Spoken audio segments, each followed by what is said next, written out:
I was at home when my phone rang. It was my son, his voice tight and urgent. Dad, is my wife home? I just saw someone who looks exactly like her boarding a plane with another man. A few seconds later, he sent me a photo. I froze. In the living room, my daughter-in-law was doing yoga on the mat. She looked up at me and smiled as if nothing had happened. My heart nearly stopped. If she was standing right in front of me, then who was the person boarding that plane with my son? I'm incredibly grateful you're here. Quick question, how did you find this channel? YouTube recommendations, a friend's share? Drop a comment below, I read them all. Just a heads up, this story includes fictionalized elements for educational and entertainment purposes. Any resemblance to actual people or places is coincidental, but the protective lessons I'm sharing, those could genuinely help you safeguard your loved ones. My name is Camden Pierce. I'm 59 years old, a widower and a forensic accountant who spent 3 decades following money trails most people worked hard to bury. After my wife Eleanor passed away 5 years ago, my son Brett became the center of my world. When he married Rachel 2 years later, I believed our family felt whole again. That was 3 years ago. I was wrong. I was reviewing quarterly statements when Brett called. His voice was tight, breathless. Dad, is Rachel home right now? I set down my pen. Morning light filtered through the windows of our Pinehurst home. What's going on? A pause. Behind him I heard the hum of an aircraft cabin, muffled voices, air vents, overhead bins closing. I'm in the cockpit at gate C7. My flight to Maui is boarding. During pre-flight checks, I looked through the flight deck window and saw someone in seat 3A who looks exactly like Rachel. Business class. She's with a man I don't recognize. They're holding hands. My pulse shifted. You're certain? I'm trained to notice details. Burgundy sweater, the floral scarf I bought her last month. She's wearing your pearl earrings, the ones you gave her at our wedding. I stood slowly. Where did she say she was this week? Denver. Extended nonprofit board meeting. She left 2 weeks ago. But if that's her in 3A on my plane to Maui, then everything she told me was a lie. Can you take a photo? Already did. I'm sending it. Dad. If that's really her who did, I say goodbye to this morning when I called home. My phone vibrated.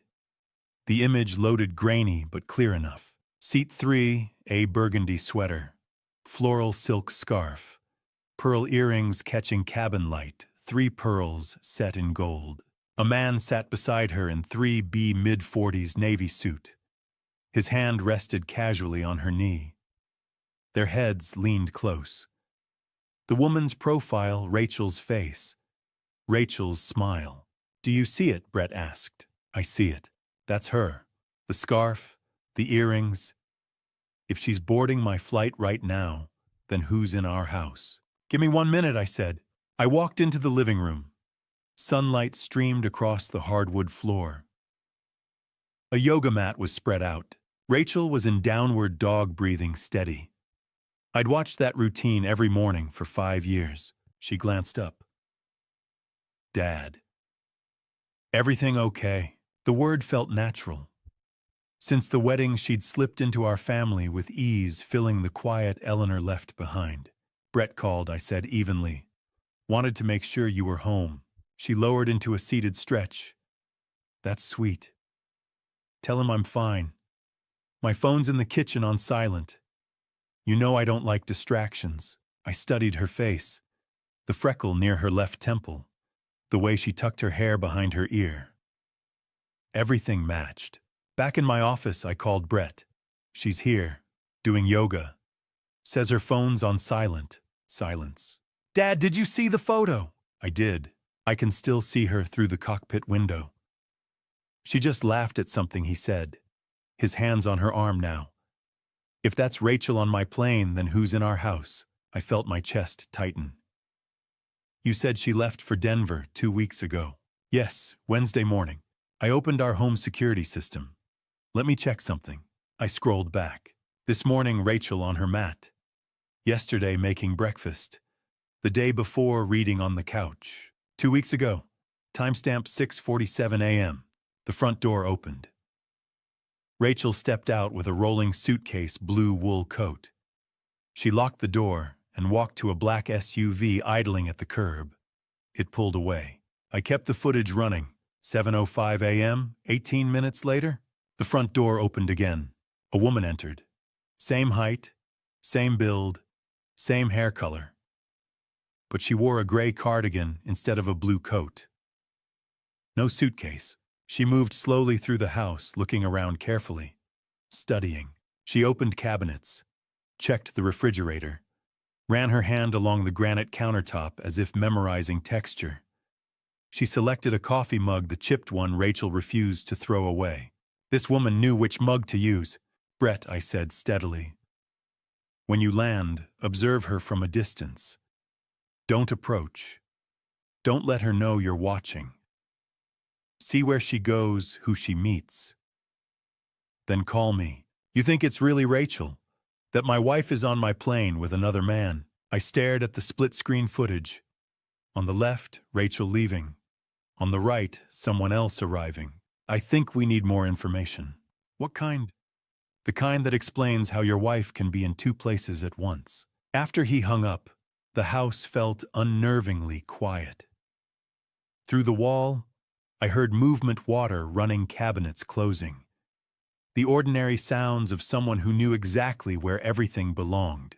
The woman who looked like Rachel, sounded like Rachel, knew which burner heated most evenly and where we kept spare light bulbs. The woman who had been living in my house for 2 weeks. I opened my laptop and began pulling financial records. If someone was impersonating my daughter-in-law, there would be traces. Subtle inconsistencies. Patterns. Numbers don't lie. 3 hours later, my phone buzzed. Followed them from baggage claim, Brett texted. Black sedan to Fairmont Orchid. Watched from lobby. They checked in together. Same room. Dad. What's happening? I looked toward my office door. Beyond it, the woman who wasn't Rachel hummed softly in the kitchen. I typed slowly. Come home as soon as you can. Don't confront her. Not yet. His reply came instantly. Who is that woman in our house? I stared at the frozen security footage. 2 women. One leaving. One arriving. 18 minutes apart. My fingers hovered over the keyboard before I typed the only honest answer I had. I don't know, but I'm going to find out. The next morning arrived with the kind of clarity that comes after a sleepless night. I'd spent hours staring at financial spreadsheets trying to make sense of the impossible. By dawn, I'd made a decision. Confrontation would come eventually, but first I needed certainty. In my 20 years advising clients on fraud cases, I'd learned that assumption gets you nowhere. Evidence is everything. I found her in the kitchen around 8 making breakfast. She moved with easy confidence, reaching for the coffee filters without hesitation, knowing exactly which cabinet held the good mugs. She'd mastered the choreography of our household perfectly. I poured myself coffee, watching her slice fruit. The morning light caught her profile, and for a moment the resemblance was so complete it made my chest ache. Except it wasn't Rachel. I knew that now with cold certainty. I kept my voice casual. Brett and Rachel's anniversary is coming up soon. Remember that dinner you two had in Portland? He mentioned wanting to go back to that restaurant. She looked up, knife paused mid-slice. Oh yes, that was lovely. The waterfront view was beautiful. Wrong. They'd celebrated in Seattle at a small French place Rachel had insisted on. Rachel would have corrected me immediately, probably with a laugh about how I always mixed up their travel plans. This woman just smiled and kept cutting strawberries. Throughout the morning, I watched her perform the role flawlessly. She watered Eleanor's herb garden with care. She folded laundry with precise movements. She even hummed while she worked, though the melody was wrong. Rachel hummed old jazz standards. This woman hummed something contemporary I didn't recognize. Small details, tiny inconsistencies, but they added up. Around noon, I called David Torres. We'd worked together on several cases over the years. If anyone could trace digital footprints without raising alarms, it was David. I kept my voice low, standing in my office with the door closed. I need you to check something for me. Discreetly. My family accounts. I need to know if there's been any unusual access in the past few weeks. He didn't ask why. Give me an hour. While I waited, I made coffee. She appeared in the doorway watching me with that concerned expression Rachel often wore. You seem distracted today, Dad. Everything all right? I measured grounds carefully, not looking up. Just busy week ahead. You know how quarter end gets. She accepted this and returned to the living room. I watched her go, noting how she stirred her coffee. 2 quick circles, no tap on the rim. Rachel had a specific ritual. 3 circles clockwise, 2 taps with the spoon, then she'd set it down on the right side of her cup.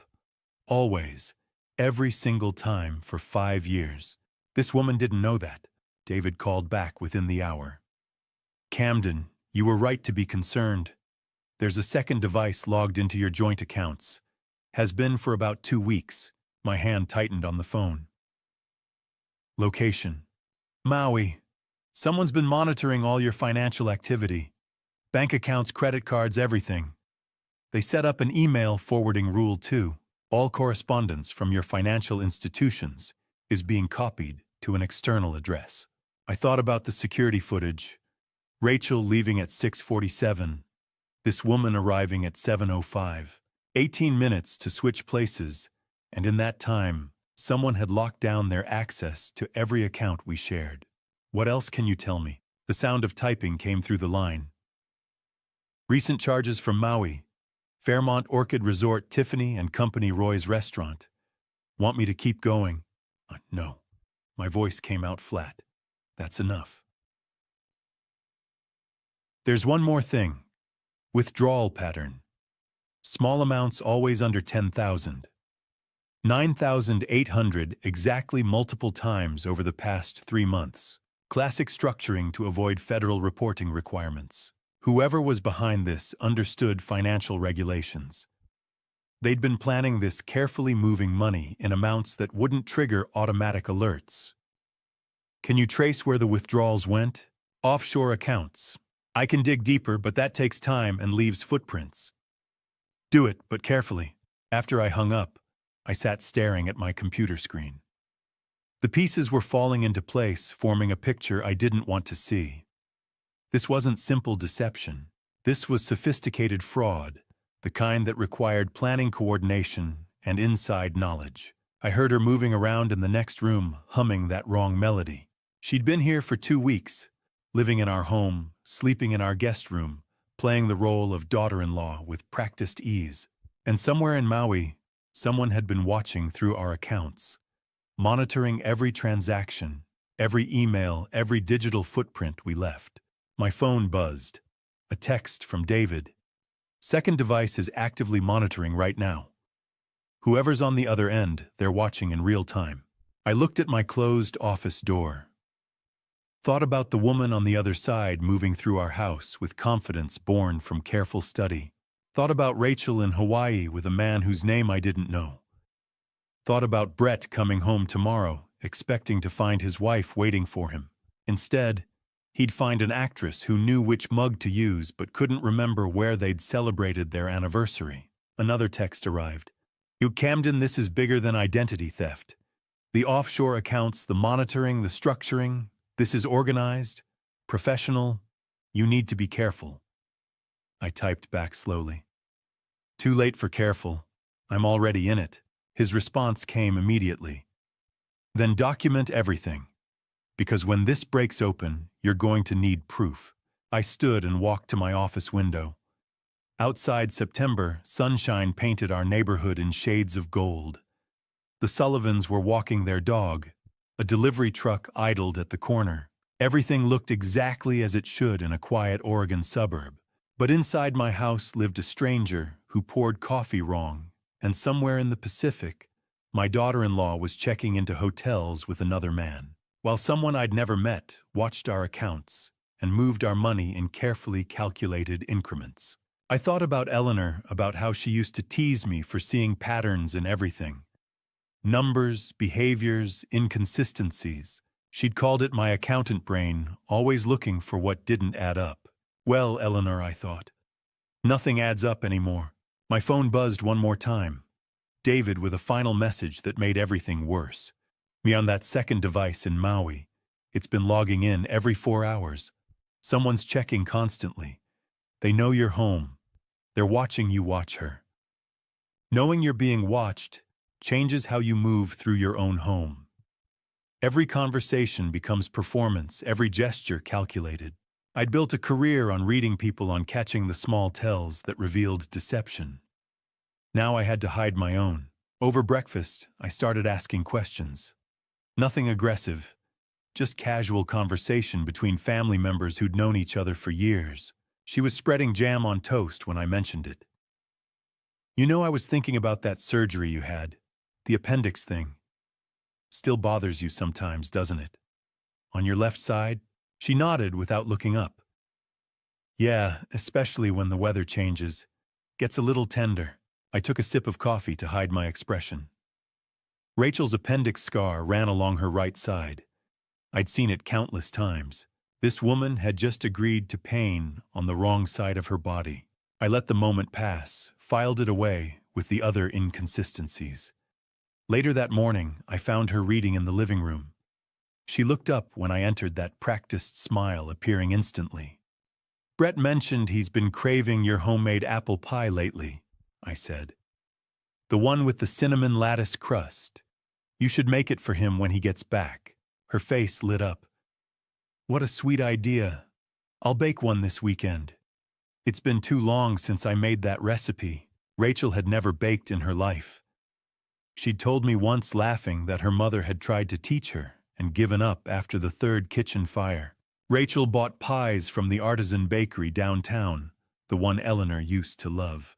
But this woman had just committed to spending a weekend baking something Rachel couldn't make. That afternoon, I tried something different. I was in the kitchen when she walked through, heading toward the back patio with a watering can. I called after her casually. "Well, thanks, sweetheart. I appreciate you taking care of those herbs." She smiled and kept walking. Brett never called Rachel sweetheart. He'd called her sunshine since their first date. Rachel had told me the story half a dozen times, always with this soft expression that said the nickname still made her happy. The real Rachel would have paused, maybe corrected me gently, or made a joke about it. This woman didn't even notice she'd been called by the wrong endearment. My phone buzzed around 4, Brett checking in from Hawaii. They had dinner at Roy's last night. I managed to get a better look. The guy's wearing a name badge. Adrian. Looks corporate professional. They're not hiding anything. I called David immediately. I need you to run a background check. Adrian probably connected to financial services somehow. His response came faster than I expected. Already on it. Been digging since you mentioned the offshore accounts. This guy's interesting. Interesting how... Interesting like barely exists on paper. Employment history is thin, shows up connected to a couple of consulting firms that dissolved under questionable circumstances. No criminal record, but I found 2 civil cases that got settled quietly. Both involved fraud allegations. I felt something cold settle in my chest. What kind of fraud? Financial restructuring schemes. Targeting individuals, not corporations. Both cases involved significant asset transfers right before divorce proceedings. The pattern was becoming clearer. Rachel hadn't stumbled into some affair. This was planned, calculated, professional.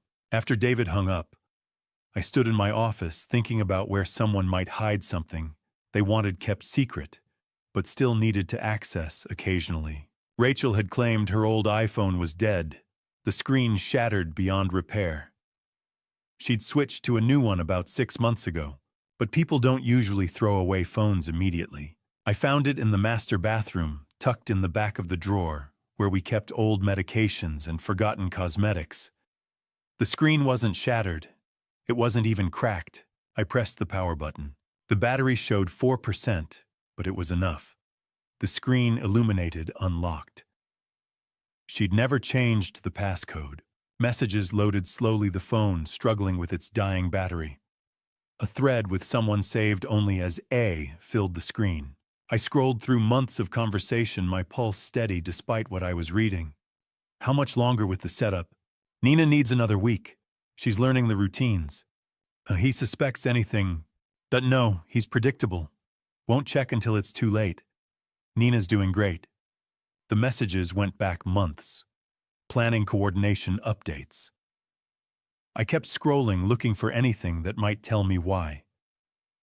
The phone's battery warning flashed. 2% remaining. Then I found it.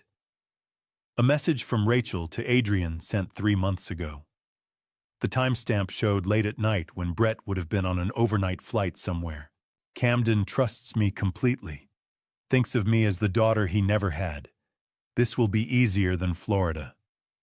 The phone died in my hand, screen going black. I stood in the bathroom staring at the dark rectangle of glass and metal while that last sentence repeated in my mind. This will be easier than Florida. Not their first time. Not even their second, probably. This was a pattern, a system, something they'd refined through practice. And somewhere in Florida, there was another family, another victim, another story like mine beginning to unfold. I thought about victims I'd seen in court cases I'd reviewed for clients. The hollowed-out look of someone who'd lost everything to people they'd trusted. I'd felt sorry for those victims, but I'd never truly understood until now. Because I was about to become one of them, I slipped the dead phone into my pocket and walked back downstairs. The woman who wasn't Rachel sat in the living room, reading her book, completely at ease in our home. She looked up when I passed. "Everything okay, Dad?"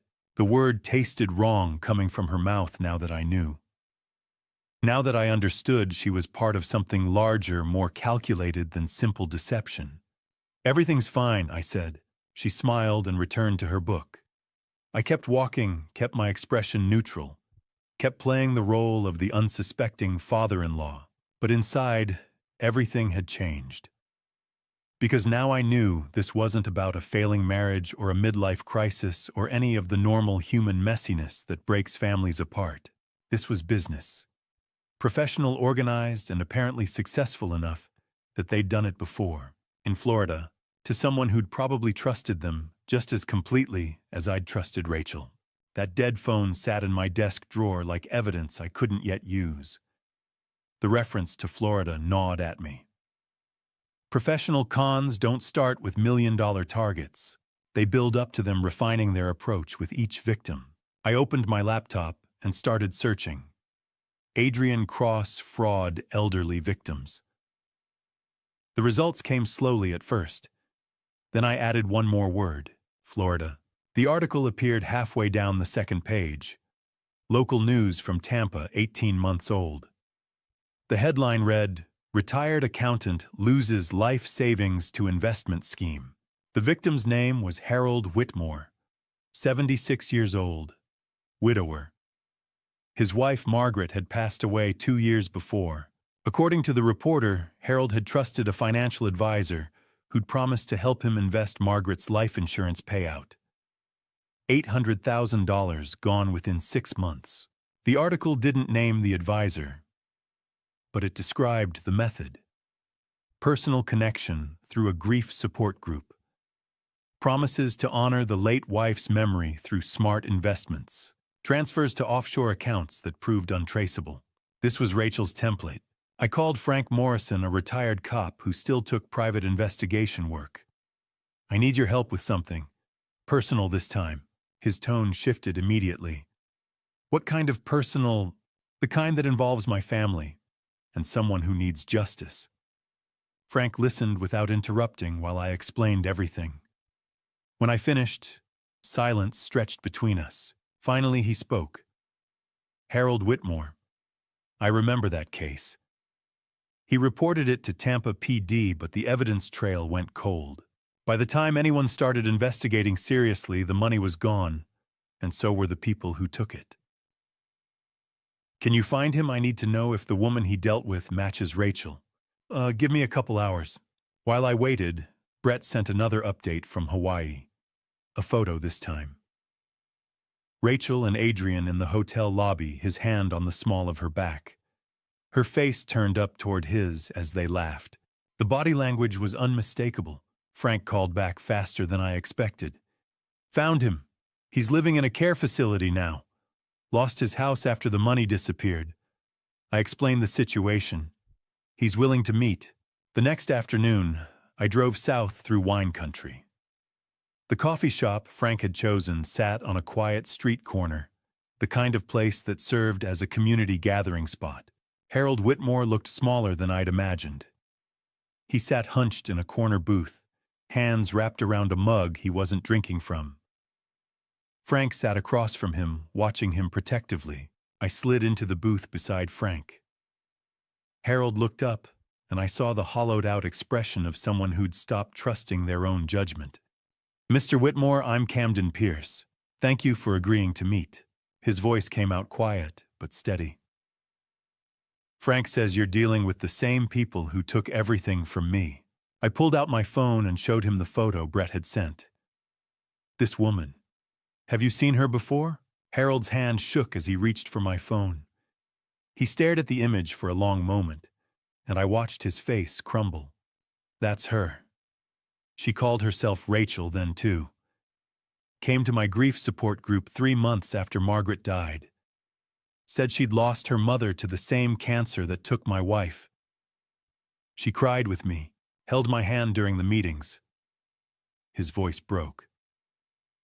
"She seemed to understand the emptiness that comes with losing someone after 40 years together. That was the approach. Find the wound mirror. It used shared grief to build trust. Touchingstories. She told me she was a financial advisor." Harold continued. "Said she could help me invest Margaret's life insurance payout in a way that would honor her memory. I gave her everything." "How much contact did you have with this man?" I showed him a screenshot of Adrian. "Never saw him. It was just her. But there were mentions of a partner sometimes. Someone who handled the technical side." Frank leaned forward. "Harold's been working with me to track down others. We think there might be at least 2 more victims between Tampa and here. Same pattern. Widowers, grief groups, financial promises." The weight of it settled over me. This wasn't opportunistic crime. This was systematic predation. "Will you testify?" I asked. "When this goes to court, will you tell your story?" He looked at me with eyes that had seen too much loss. "If it means she can't do this to anyone else, yes. Margaret would want that." After Harold left with Frank, I sat alone, staring at my phone. I opened our family's insurance portal, something I hadn't checked in months. The beneficiary had been changed. 2 weeks ago. The same day Rachel left for Hawaii. Brett's life insurance policy. $2 million. Primary beneficiary, Rachel Pierce. The room seemed to tilt. Someone with access to our accounts had logged in and made the modification. The digital signature matched Rachel's login credentials. I called Frank immediately. "It's worse than we thought. She changed the beneficiary on Brett's life insurance. $2 million. Frank, they're not just after our money." He understood immediately. "You think they're planning something for your son?" I looked out the window at the peaceful street. "I think my daughter-in-law married my son as part of a long-term con. I think she's been planning this for 5 years. And I think Harold Whitmore is proof that when they're done with someone, they don't just walk away. Camden, you need to go to the police. With what right now all I have is a pattern and a previous victim. I need more before I can prove anything. Then what are you going to do?" "I'm going to keep digging until I have enough evidence that no court can ignore it. Because Brett's coming home in 2 days.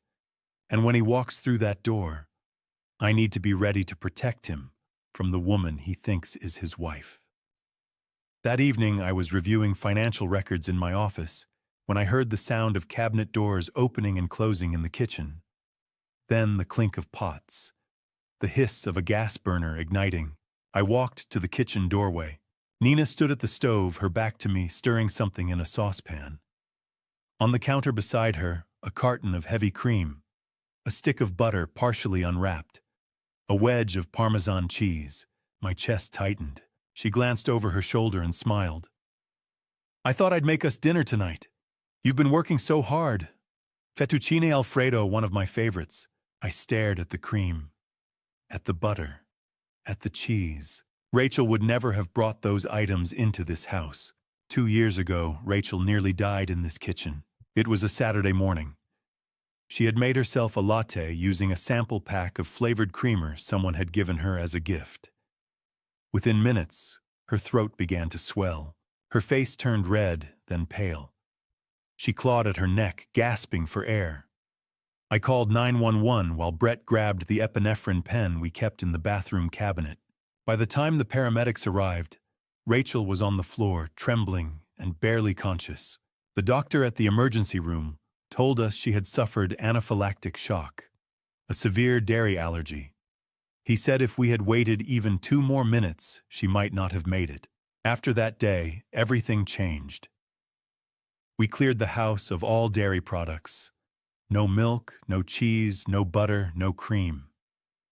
Rachel became obsessive about reading ingredient labels. She would check them twice, sometimes 3 times before eating anything.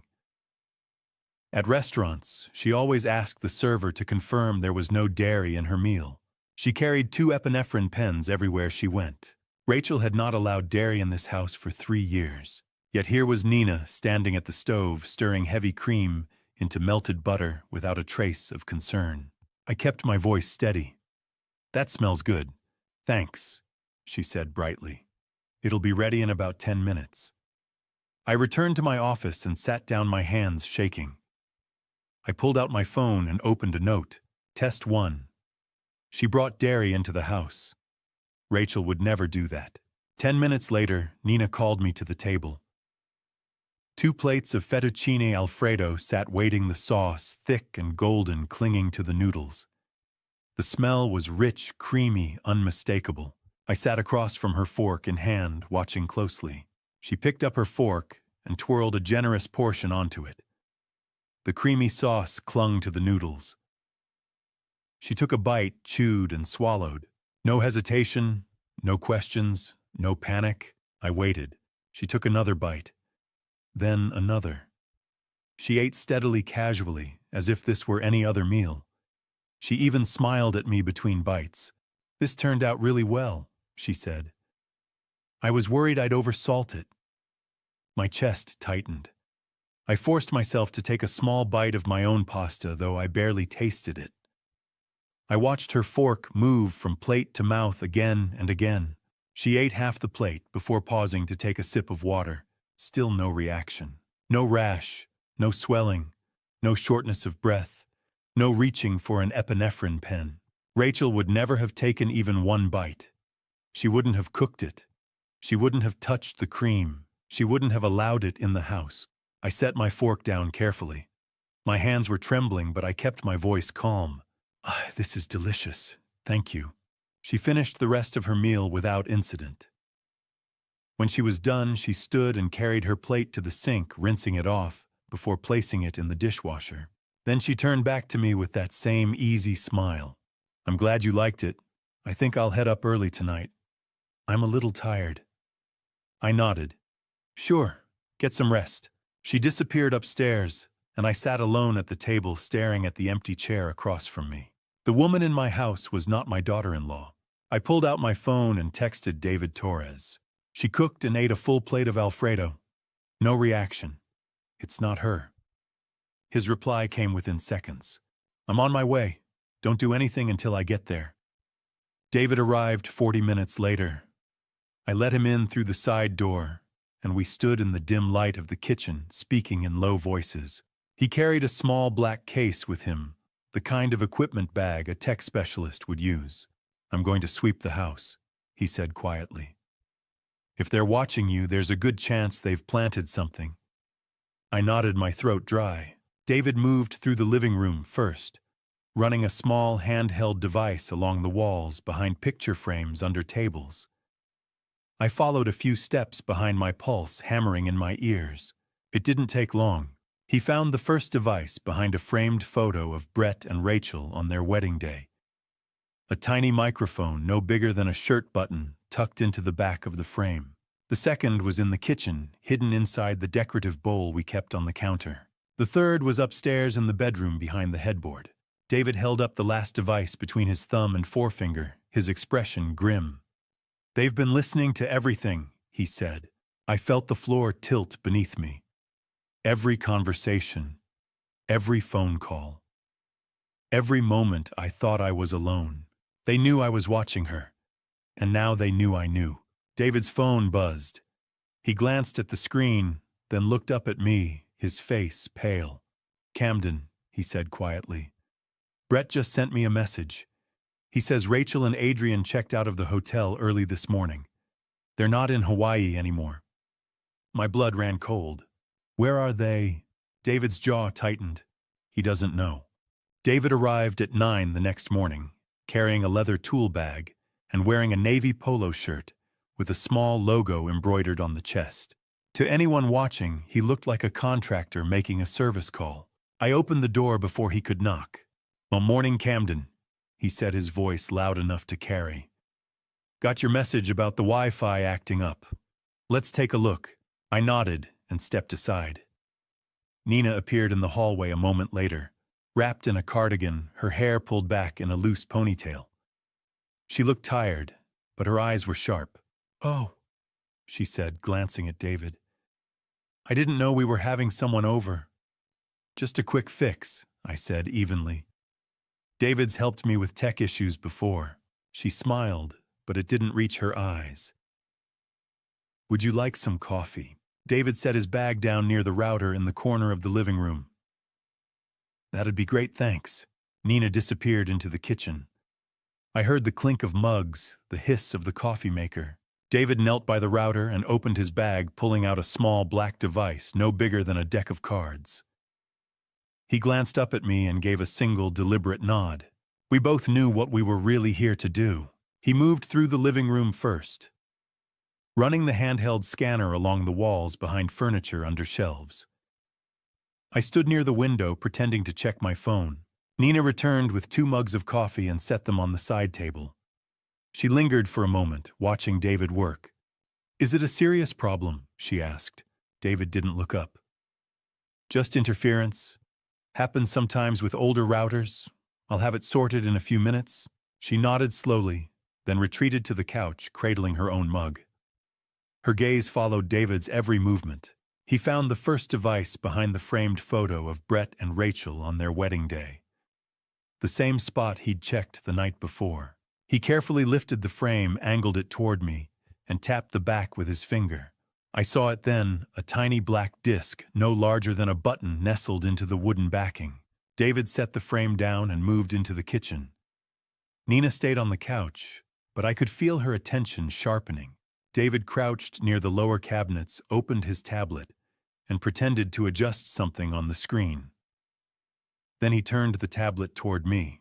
The display showed a live audio waveform pulsing in green and red. Below it, a line of text read, "Active transmission. Offshore server. Installed 14 days ago." 14 days. The same day Nina had walked into this house. David moved upstairs next. I followed, leaving Nina alone in the living room. In my bedroom, he found the third device tucked behind the headboard, exactly where he'd shown me the night before. He held it up between his thumb and forefinger, then mouthed 2 words, 24/7. I felt my jaw tighten. David pulled a small Ziploc bag from his toolkit and carefully placed each device inside, sealing it shut. Evidence. Then he returned downstairs, made a show of adjusting the router, and packed up his equipment. "All set," he announced. "Should be good to go now." Nina stood her smile back in place. "That was fast." "Easy fix," David said. He glanced at me. "Let me know if you have any other issues." I walked him to the door. As he stepped outside, he leaned in slightly and whispered, "They've been recording everything. Someone's been reviewing the files." I nodded once. He squeezed my shoulder and left. I closed the door and stood in the entryway for a long moment, listening to the silence of the house. Then my phone buzzed. It was Brett. Rachel and Adrian checked out early this morning. They're flying back tomorrow. Dad, they're coming home. My chest went cold. Tomorrow.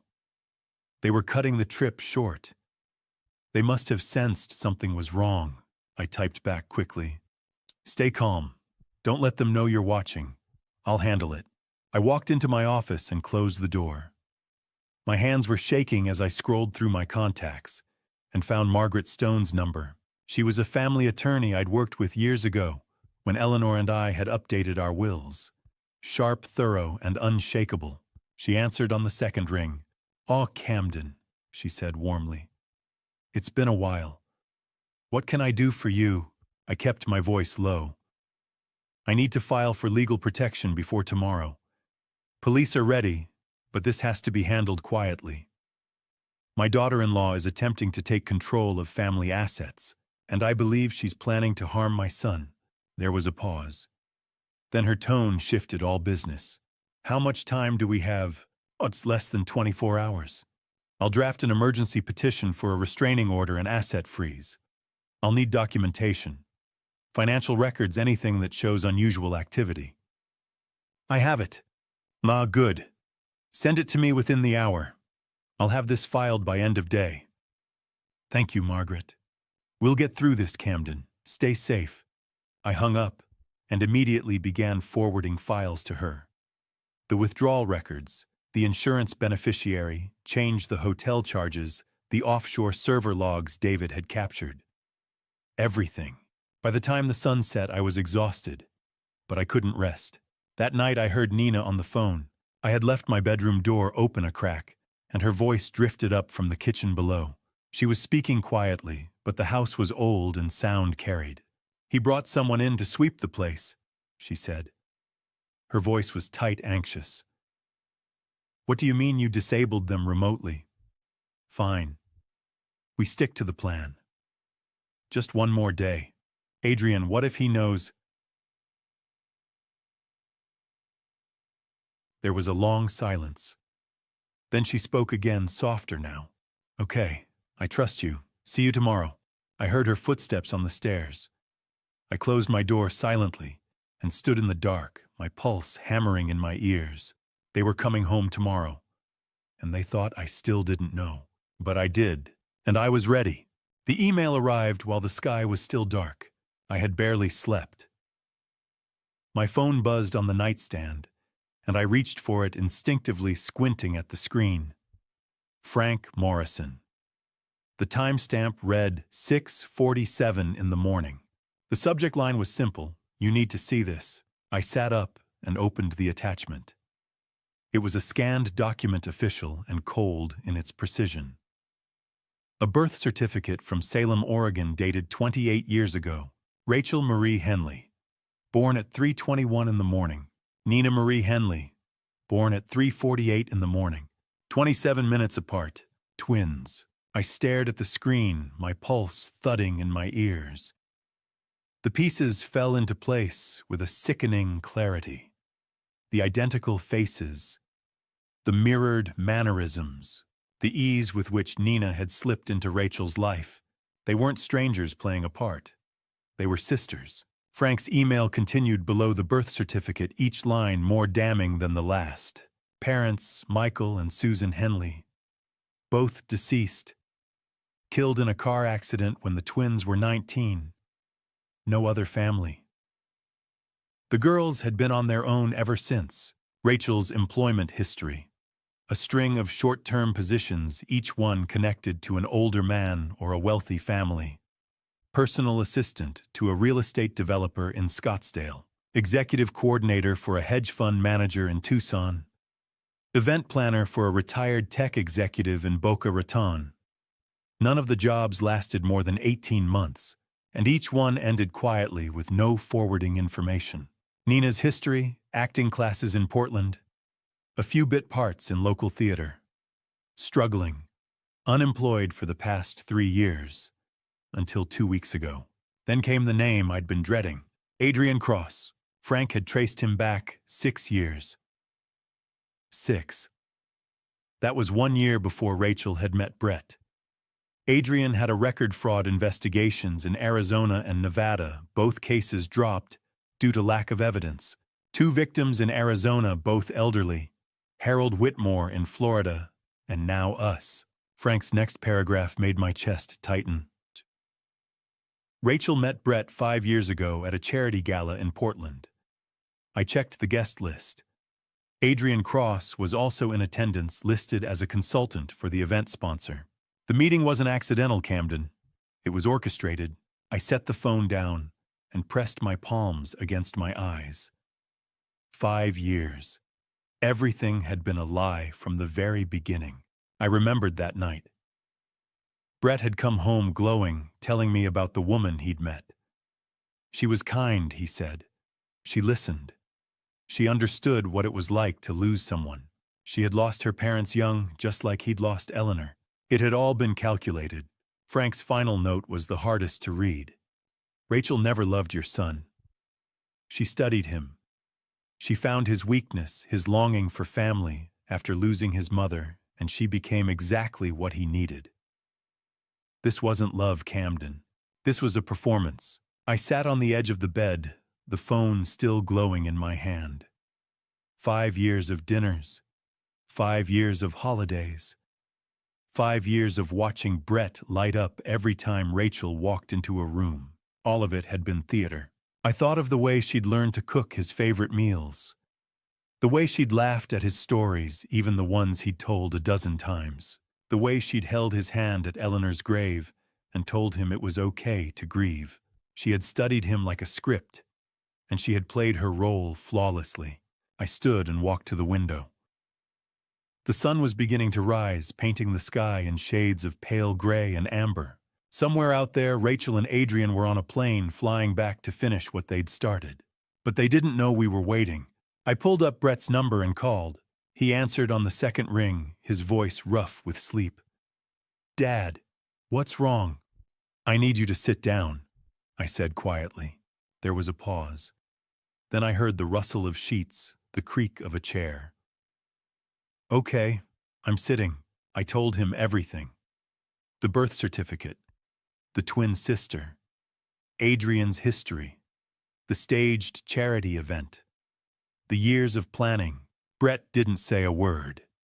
The silence on the other end of the line stretched so long I thought the call had dropped. But Brett, when he finally spoke, his voice was hollow. 5 years, Dad. I loved her every single day. How could I not see it? My throat tightened. Because you loved her with a true heart. That's what makes you good son. And that's what made you vulnerable. He let out a shaky breath. I trusted her. I gave her everything. I know. Another long silence. Then his voice came back harder now. Steadier. When does she land? Tomorrow afternoon, 2 o'clock at Portland. I'll be there, he said. I need to see her face when we expose this. I gripped the phone tighter. Brett, you don't have to. Yes, I do. His voice was firm now, almost cold. She took 5 years of my life, Dad. She made me believe we had a future. I need to look her in the eye when it all comes down. I didn't argue. I understood. Margaret has filed the paperwork, I said. The accounts are frozen. The police are ready. When she steps off that plane, it's over. Brett exhaled slowly. Good. We stayed on the line for a moment longer, neither of us speaking. Then Brett broke the silence. Dad, yeah, thank you for not giving up, for figuring it out. My chest ached. You're my son. I would do anything to protect you. I know, he said softly. I'll see you tomorrow. The call ended. I stood at the window watching the sun climb higher. Tomorrow, Rachel and Adrian would walk into a trap they didn't see coming. Tomorrow, the performance would end. And tomorrow, my son would finally see the truth. I just hoped he could survive it. Friday arrived with a brittle calm, the kind that comes before a storm. I woke early, dressed carefully, and made coffee in the kitchen as if it were any other morning. Nina was still asleep upstairs. I had to keep everything normal. Just one more day. Margaret called at 8:15. It's done, she said, her voice crisp and efficient. The emergency orders were filed at 7 this morning. All joint accounts are frozen as of 9. Any attempted withdrawals or transfers will be blocked. The beneficiary changes on Brett's life insurance have been reversed. If Rachel or Nina try to access anything, they'll be denied and flagged immediately. I gripped the phone tighter. What about the house? She's protected. I've also filed for a restraining order pending the outcome of tomorrow's confrontation. The police are coordinated. Camden, everything is in place. Thank you, Margaret. We'll get through this, she said quietly. Stay safe. I hung up and stared at the coffee in my hand. 9 o'clock. In less than an hour, every financial door Rachel had pried open would slam shut. David arrived just after 9:30 carrying 2 large equipment cases and wearing a plain gray jacket. He gave me a single nod as I let him in. Morning, he said, his voice low. I'm here to install the security upgrade we discussed. Nina appeared at the top of the stairs wrapped in a robe, her hair loose around her shoulders. Another technician. I kept my tone light. David's upgrading the cameras. With everything that's been happening lately, I want better coverage. She hesitated, then nodded slowly. Okay. I'll stay out of the way. She disappeared into the bedroom. David and I exchanged a glance. Over the next 2 hours, David moved through the house methodically, installing small, discrete cameras in the living room, kitchen, hallway, and entryway. Each one was legally compliant, time-stamped, and would record everything that happened tomorrow. When he finished, he showed me the feed on his tablet. Every angle was covered. You'll have a complete record, he said quietly. Audio and video, admissible in court. I nodded. Good. He left through the side door and I was alone again. That afternoon, I drove to a small coffee shop in Newburgh, 20 minutes outside Pinehurst. Frank was already there, sitting in a corner booth with Harold Whitmore. Harold looked older than he had the last time I'd seen him. His hands trembled slightly as he held his mug of tea. His eyes were red-rimmed, hollowed by grief and exhaustion. I slid into the booth across from them and pulled out my phone. I opened the photo Brett had sent me from the plane, Rachel and Adrian sitting close together, her hand resting on his arm. I turned the screen toward Harold. Is this the woman who took your money? Harold leaned forward, squinting at the image. His face went pale. Then his jaw tightened and his hands clenched into fists. That's her, he said, his voice shaking. That's the woman who promised to honor Margaret through smart investments. She said she understood what it was like to lose someone. She said she could help me make Margaret's memory mean something. His voice cracked. She took everything. Tears rolled down his cheeks. Frank placed a hand on his shoulder. I leaned forward, my voice steady. Harold, I need you to testify. Tomorrow. Can you do that? He wiped his eyes with the back of his hand and nodded. Yes. I want to see her face when she realizes she can't run anymore. Thank you, I said quietly. They will pay for what they've done. Harold looked at me, his expression hollow but resolute. I hope so. Because people like her, they don't just take your money.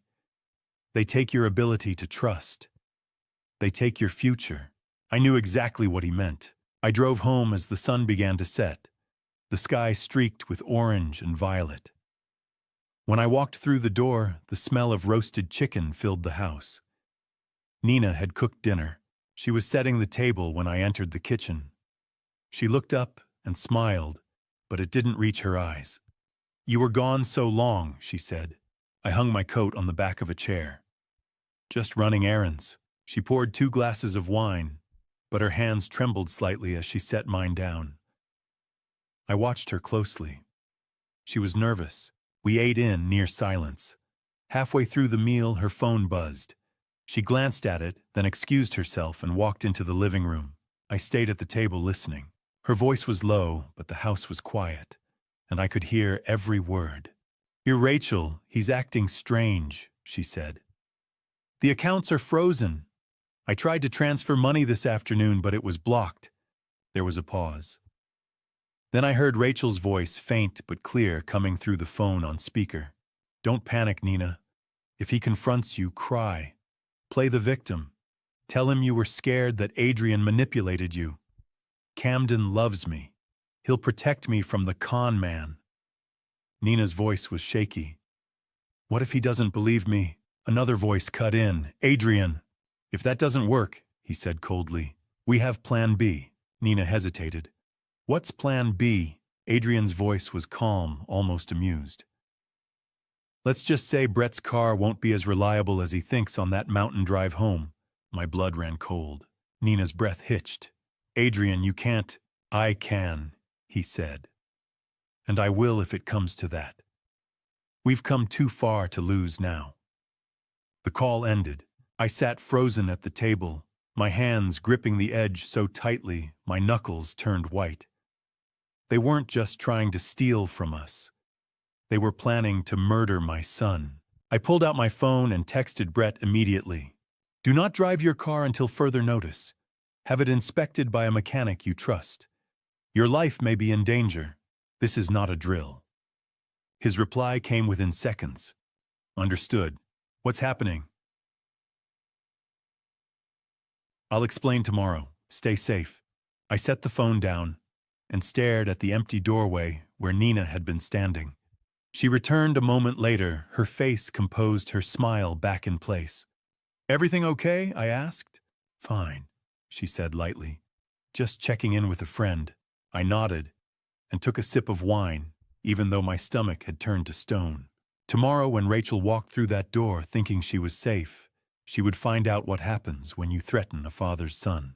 Right now, Rachel has no idea what's waiting for her. She's about to walk into a room full of people who know the entire scheme.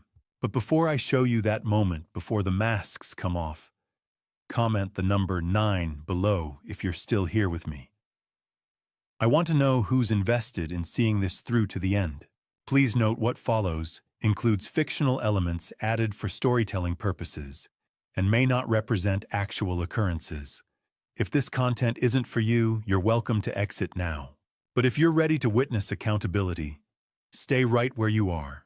The car pulled into the driveway at 2:47 in the afternoon.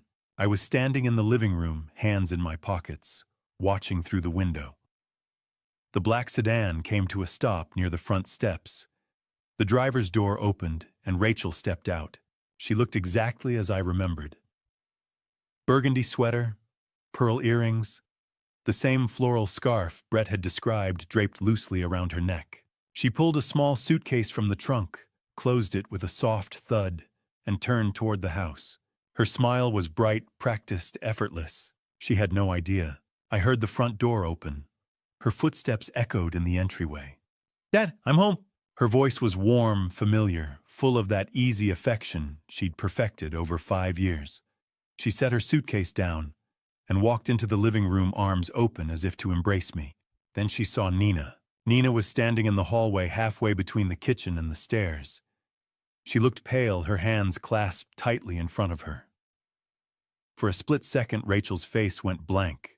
Her eyes widened. Then just as quickly, she forced a smile back onto her face. Nina, she said, her voice climbing an octave. What are you doing here? Nina opened her mouth, but no sound came out. Her eyes darted to me, then back to Rachel. Nina stammered. Rachel, he knows everything. Rachel's smile faltered. She turned to me slowly, her expression shifting from confusion to something harder. I didn't move. I kept my voice calm, steady. See that you weren't on a business trip, I said. That you were in Hawaii with Adrian Cross. That your sister has been living here for the past 2 weeks, impersonating you. The room went silent. Rachel stared at me, her jaw tight. Then she laughed. It was a short, forced sound, almost disbelieving. Dad, I don't know what Nina told you, but I know everything, Rachel. Her smile disappeared entirely. She took a step forward, her hands raised in a placating gesture. Tears began to well in her eyes. Dad, please, she said, her voice breaking. I can explain. Adrian was helping me investigate something. I didn't want to worry you or Brett, so I— Stop. My voice cut through the air like a blade. Rachel froze. Harold Whitmore, I said.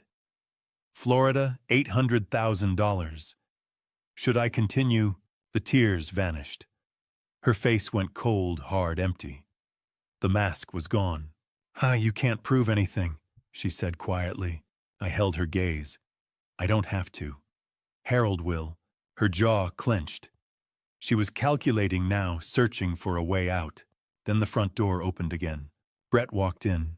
Rachel spun around, and for a moment I saw relief flash across her face. She stepped toward him, her expression softening, her hand reaching out. Brett, she said, her voice trembling. Thank God.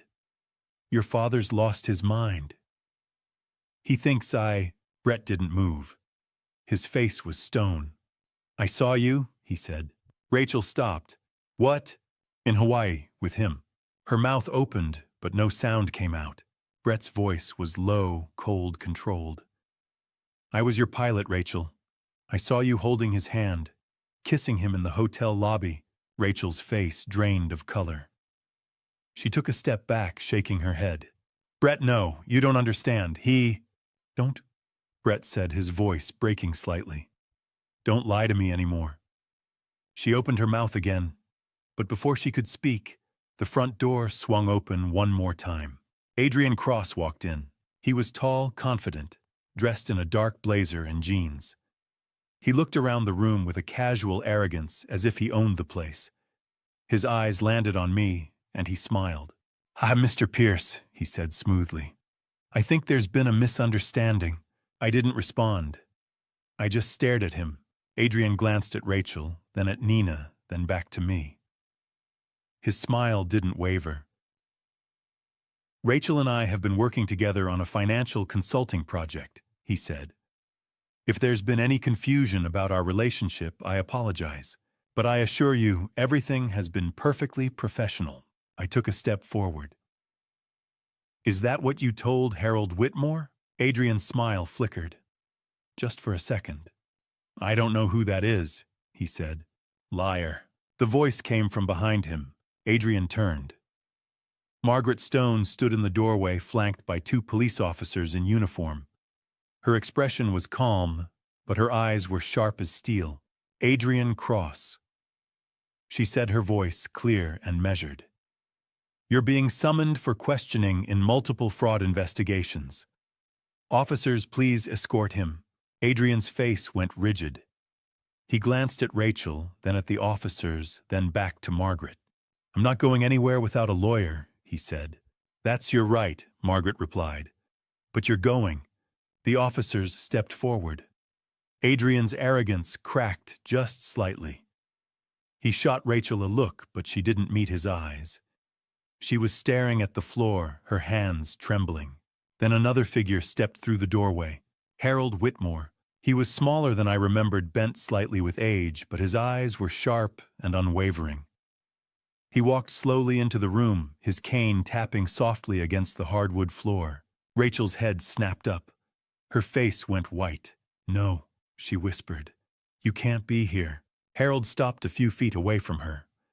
He looked at her for a long moment, his expression unreadable. I'm broken, he said quietly. I was. You did that to me. You took my wife's memory and turned it into a con. You made me feel like I had something to live for, and then you stole everything. Rachel's mouth opened, but no words came out. Harold's voice was steady, now stronger. But this man gave me something back. He looked at me. Justice. Rachel's knees buckled slightly. She caught herself on the arm of the couch, her breath coming in shallow gasps. Adrian was handcuffed, now being led toward the door. He glanced back at Rachel one last time, his face twisted in fury. You said this was foolproof, he hissed. Rachel didn't respond. She just stood there staring at Harold, her face hollow and pale. Margaret stepped forward, her voice calm and final. Rachel Pierce, you're being detained for questioning in connection with multiple counts of fraud, identity theft, and conspiracy. You have the right to remain silent. Rachel's eyes darted to Brett. To me, to Nina. Then slowly she sank onto the couch and buried her face in her hands. Margaret set her briefcase on the coffee table and opened it with a soft click. The room was silent except for the faint hum of the refrigerator in the kitchen. Rachel sat on the couch, her hands clenched in her lap. Nina stood near the window, trembling. Brett leaned against the doorframe, his arms crossed tightly over his chest. Adrian stood near the entryway, flanked by the two officers. Margaret pulled out a thick folder and set it on the table. She looked at Rachel, her expression calm and professional. "Let's go through this systematically," she said. She opened the folder and pulled out the first set of documents.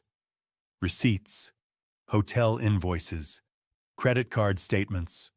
Evidence 1, Margaret said. Charges made in Hawaii over the past 2 weeks. Fairmont Orchid Resort, $2,847. Tiffany & Company, $1,250.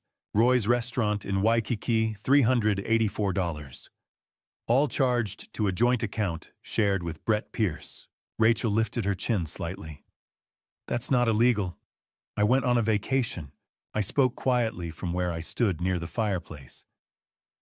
"You told Brett you were on a business trip to Denver." Rachel's jaw tightened. She didn't respond. Margaret continued, pulling out another document. A life insurance policy. Evidence 2, she said. Brett Pierce's life insurance policy, $2 million. The beneficiary was changed 3 times over the past 6 months. First to Rachel Pierce, then to a shell company registered in Delaware under the name AC Holdings, then back to Rachel Pierce 2 weeks ago. Brett straightened. His face had gone pale. 3 times, Margaret nodded. The shell company is registered to Adrian Cross. Adrian's face remained expressionless, but I saw his jaw tighten. Margaret set the insurance documents aside and picked up a printed email log. She turned to David, who had been standing quietly near the kitchen. "Sister Torres," she said, "would you explain what you found?" David stepped forward, his tablet in hand. He held it up so everyone could see the screen. Lines of code, email forwarding rules, login timestamps. "This is Rachel's email account," David said. 2 weeks ago, she set up an automatic forwarding rule. Every email sent to Brett's personal and work accounts was copied to an offshore server. "She's been monitoring your accounts, Brett. Every message, every transaction, everything." Brett's hands curled into fists. "You were spying on me." Rachel said nothing. She was staring at the floor now, her face pale and tight. Margaret pulled out another set of documents. A court transcript, a police report, a printed photograph. "Evidence 4, she said. "The testimony of Harold Whitmore." She turned to Harold, who was sitting in the chair by the window. He looked small, fragile, but his eyes were steady. Mr. Whitmore," Margaret said gently, "would you tell us how you met Rachel?" Harold's voice was quiet, but it filled the room. "I met her at a grief support group in Tampa," he said. "My wife Margaret had just passed. I was alone. Lost. Rachel approached me after one of the meetings. She told me she understood what I was going through. She said she'd lost her mother to cancer." He paused, his hands trembling slightly on the armrest. She held my hand. She cried with me. She told me there were ways to honor Margaret's memory. Smart investments, legacy funds. She introduced me to Adrian. They promised me my wife's life insurance would grow, that it would mean something. His voice broke. They took $800,000. Everything Margaret left me. Everything. Rachel's face was stone. She didn't look at Harold. She didn't look at anyone. Margaret set the transcript down and picked up a printed screenshot. A text message. "The evidence 5, she said. A message from Rachel's old phone sent to Adrian Cross 3 months ago. She read aloud. "The old man is easy to read. Won't check until it's too late." Brett's breath hitched. I saw his hands shake. Then Nina spoke. Her voice was small, broken. "I'm sorry," she whispered. Everyone turned to look at her. She was crying now, tears streaming down her face. I didn't know she'd go this far, Nina said. I just wanted her to love me. She's my sister. She said she needed help. She said it was just for a few days. I didn't know about Brett, about the money, about any of it. Rachel's head snapped up. Her eyes went cold hard. Shut up, Nina. Nina shook her head, sobbing. I can't do this anymore. Rachel stood suddenly, her face twisted with fury. She lunged toward Nina, but Brett stepped between them, his hand out. Don't, he said, his voice low and dangerous. Rachel froze. She stared at Brett, her chest rising and falling rapidly. Then her expression shifted. The fury melted away, replaced by tears. Brett, she said, her voice breaking. Honey, please. I really loved you. We can fix this. We can... Stop. Brett's voice was cold, empty. 5 years, he said quietly. I trusted you with everything I had. I gave you my life. And you were never real. Rachel opened her mouth, but no words came out. Adrian moved toward the door. One of the officers stepped in front of him. Sit down, Mr. Cross, the officer said. Adrian's face darkened, but he didn't move. Margaret pulled out one final document. A printed request form, official, stamped. Evidence 6, she said. 3 weeks ago, a consulting firm called AC Holdings requested access to Brett Pierce's auto service records from Mountain View Auto Shop. The request was submitted 3 times over the past month. Brett's face went white. What? Margaret looked at him, her expression grave. They were trying to access your vehicle's service history, Brett. Maintenance logs, inspection schedules, records of when you have your car serviced. Brett staggered backward, his hand gripping the doorframe for support. They were going to sabotage my car, he whispered. Dad, they were planning to kill me. I stepped forward and placed a hand on his shoulder. My voice was steady, but my chest was tight with fury. Not anymore, I said. I turned to Margaret. She nodded and pulled out the insurance documents again, alongside the service request forms. She laid them side by side on the table. So this, she said, her voice calm and final, is conspiracy, fraud, and attempted murder. Rachel's face crumpled. She sank back onto the couch, her hands covering her face. Adrian said nothing. His jaw was clenched, his eyes fixed on the floor. Harold spoke quietly from his chair. Justice, he said. That's all I wanted.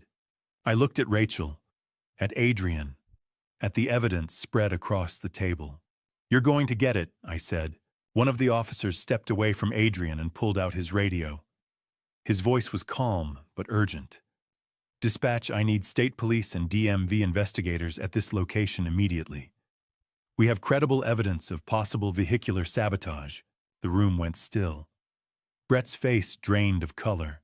The officer turned to him. Sir, I need information about your vehicle and your regular service schedule. Brett's voice was hoarse.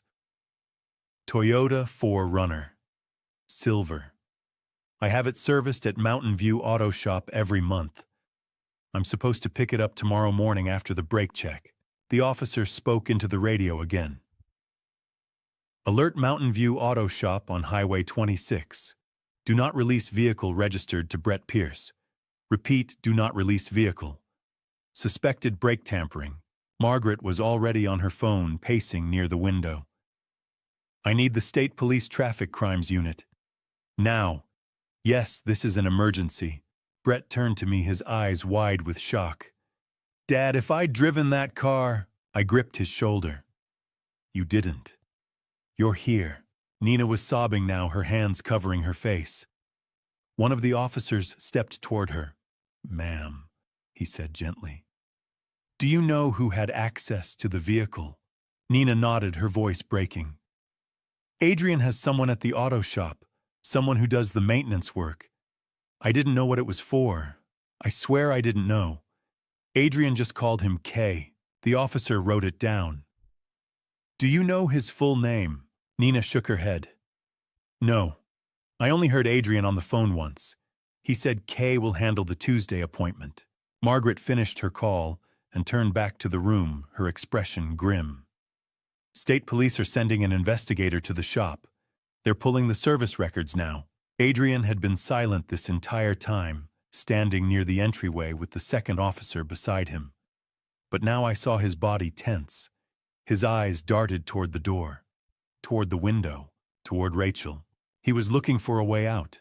Mr. Cross. The officer said, his hand moving to his belt. Stay where you are. Adrian's jaw clenched. Then in one sudden motion he lunged toward Nina. He grabbed her from behind his arm, wrapping around her neck. She gasped, her hands clawing at his arm. Anyone moves, Adrian said, his voice low and dangerous, and I'll end her. Everyone froze. Brett took a step forward, but I grabbed his arm. The officer's hand hovered near his weapon, but he didn't draw it. Adrian's eyes locked onto Rachel. Keys. Rachel stared at him, her face pale. For a moment she hesitated. Then slowly she reached into her pocket and pulled out a set of car keys. She threw them to him. Adrian caught them with his free hand, his grip still tight around Nina's neck. Nina's face was red, her breathing shallow. The officer drew his weapon, now holding it steady. Mr. Cross, let her go. There's no way out of this. Adrian dragged Nina backward toward the door, using her as a shield. She whimpered, her feet stumbling over the threshold. Open the door, Adrian ordered. Rachel moved toward the door, her hands shaking. She pulled it open. Adrian stepped onto the porch, Nina still locked in his grip. The afternoon light spilled across them. He glanced toward the driveway where Rachel's car sat parked near the curb. Then he stopped. Frank Morrison was standing on the front steps, blocking the path to the car. His hands were in his pockets, his expression calm. Not smart, son, Frank said quietly. 3 patrol cars just pulled up. You're surrounded. Adrian's head snapped toward the street. The sound of sirens grew louder. Red and blue lights flashed through the trees. His breathing quickened. His eyes darted from Frank to the officers to the street. His grip on Nina tightened. For a moment I thought he might do it. I thought he might hurt her just to prove he still had control. I stepped forward slowly, my hands raised. Adrian, I said, my voice steady. It's over. Don't make this worse. Adrian's eyes met mine. They were wild, desperate. Worse, he said, his voice shaking. You have no idea what worse looks like. Nina's face was streaked with tears. Her voice was barely a whisper.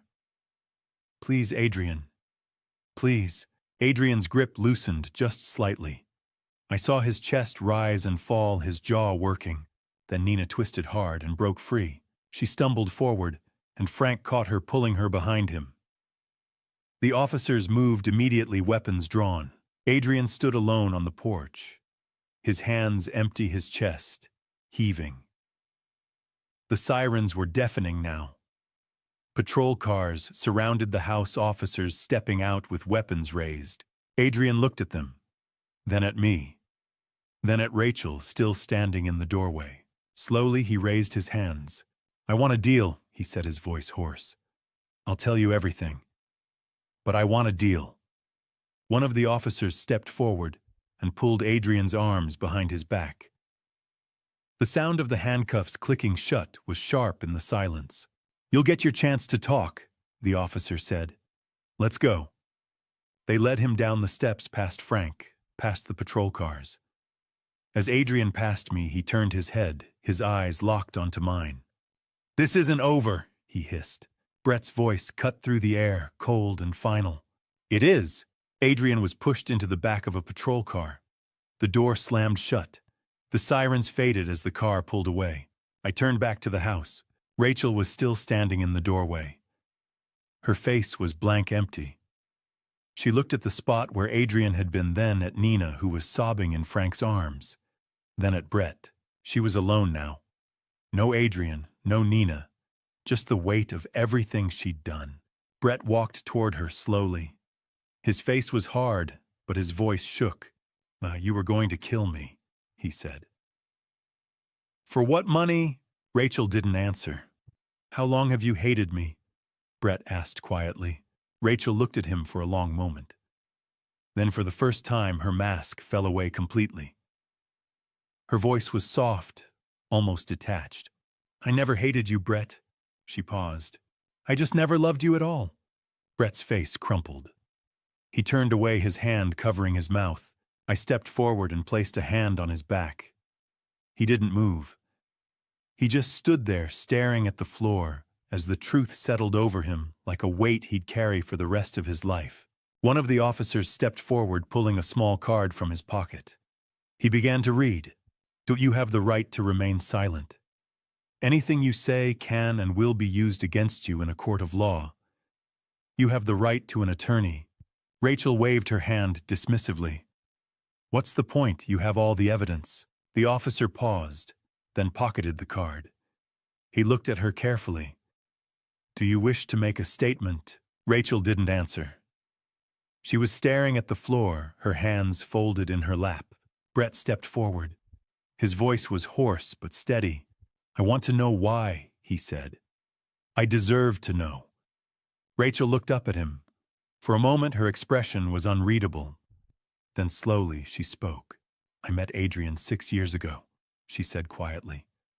I was 21, broke, angry. He taught me how to survive, how to identify men with money, how to make them trust me, how to take what I needed and disappear. Brett's jaw tightened, but he didn't interrupt. The plan was simple, Rachel continued. 6 months, get close to you, drain your accounts, leave. I felt my chest tighten. 6 months. That was all Brett had been worth to her. Rachel's voice softened just slightly. But then I met you, Camden. She looked at me, and for a moment I saw something that might have been regret. You were so kind, she said. You welcomed me like a daughter. You were so lonely after Eleanor. And Brett. She paused. Brett loved me so genuinely. It was overwhelming. Brett's hands clenched into fists. So you stayed, Rachel nodded. I convinced Adrian. I told him why take tens of thousands when we could take millions, play the long game. Marry Brett. Wait for the inheritance. My stomach turned. Every dinner, every holiday, every moment I'd thought we were building a family, it had all been part of a strategy. But then you started updating your will. Rachel said, her eyes still on me. You restructured everything, set up trusts, made it so a divorce couldn't touch any of it. I had. After Eleanor's death, I'd been careful, protective. I'd wanted to make sure Brett's future was secure no matter what happened. Rachel's voice dropped. That's when Adrian came up with Plan B. Brett took a step forward. What was Plan B? Rachel hesitated. Her hands trembled in her lap. If you were gone, she said quietly, I'd inherit everything as your widow. No divorce, no splitting assets, just everything. The room went silent. Brett's face drained of color. You were going to have me killed. Rachel opened her mouth, but before she could speak, Nina stepped forward. She's lying, Nina said, her voice shaking with anger. Rachel's head snapped toward her. Nina, don't! You're lying, Nina shouted. Tears streamed down her face. You called me 2 months ago. You said Plan B was the only way. You said Brett was starting to suspect. You told me Adrian was handling it. You knew he was sabotaging Brett's car. Rachel's face went white. Nina, stop. Nina pulled out her phone, her hands trembling. She scrolled through the messages and held the screen up for the officers to see. Here, she said. All of it. The dates, the plans, the insurance payout timelines. She knew everything.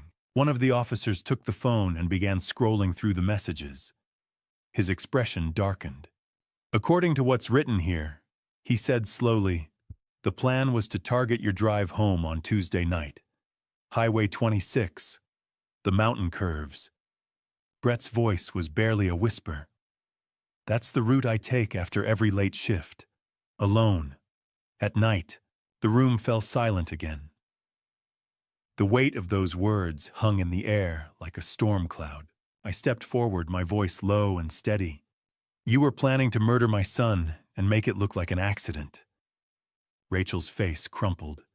She shook her head frantically. No, that's not. Adrian said it would just be a brake malfunction, a minor accident. He said Brett would walk away with injuries. He said no one would die. He said, Brett's voice cut through her panic like a blade. A brake failure on a mountain road at night causes a crash, Rachel. There's no walking away when you go off a cliff at 60 miles per hour. I would have died. Rachel stared at him, her breathing shallow. Slowly, the reality of what she'd been part of seemed to settle over her. Her hands covered her mouth. Her eyes filled with tears. I didn't think... You didn't care, Brett said quietly. Rachel's shoulders shook. She buried her face in her hands, sobbing.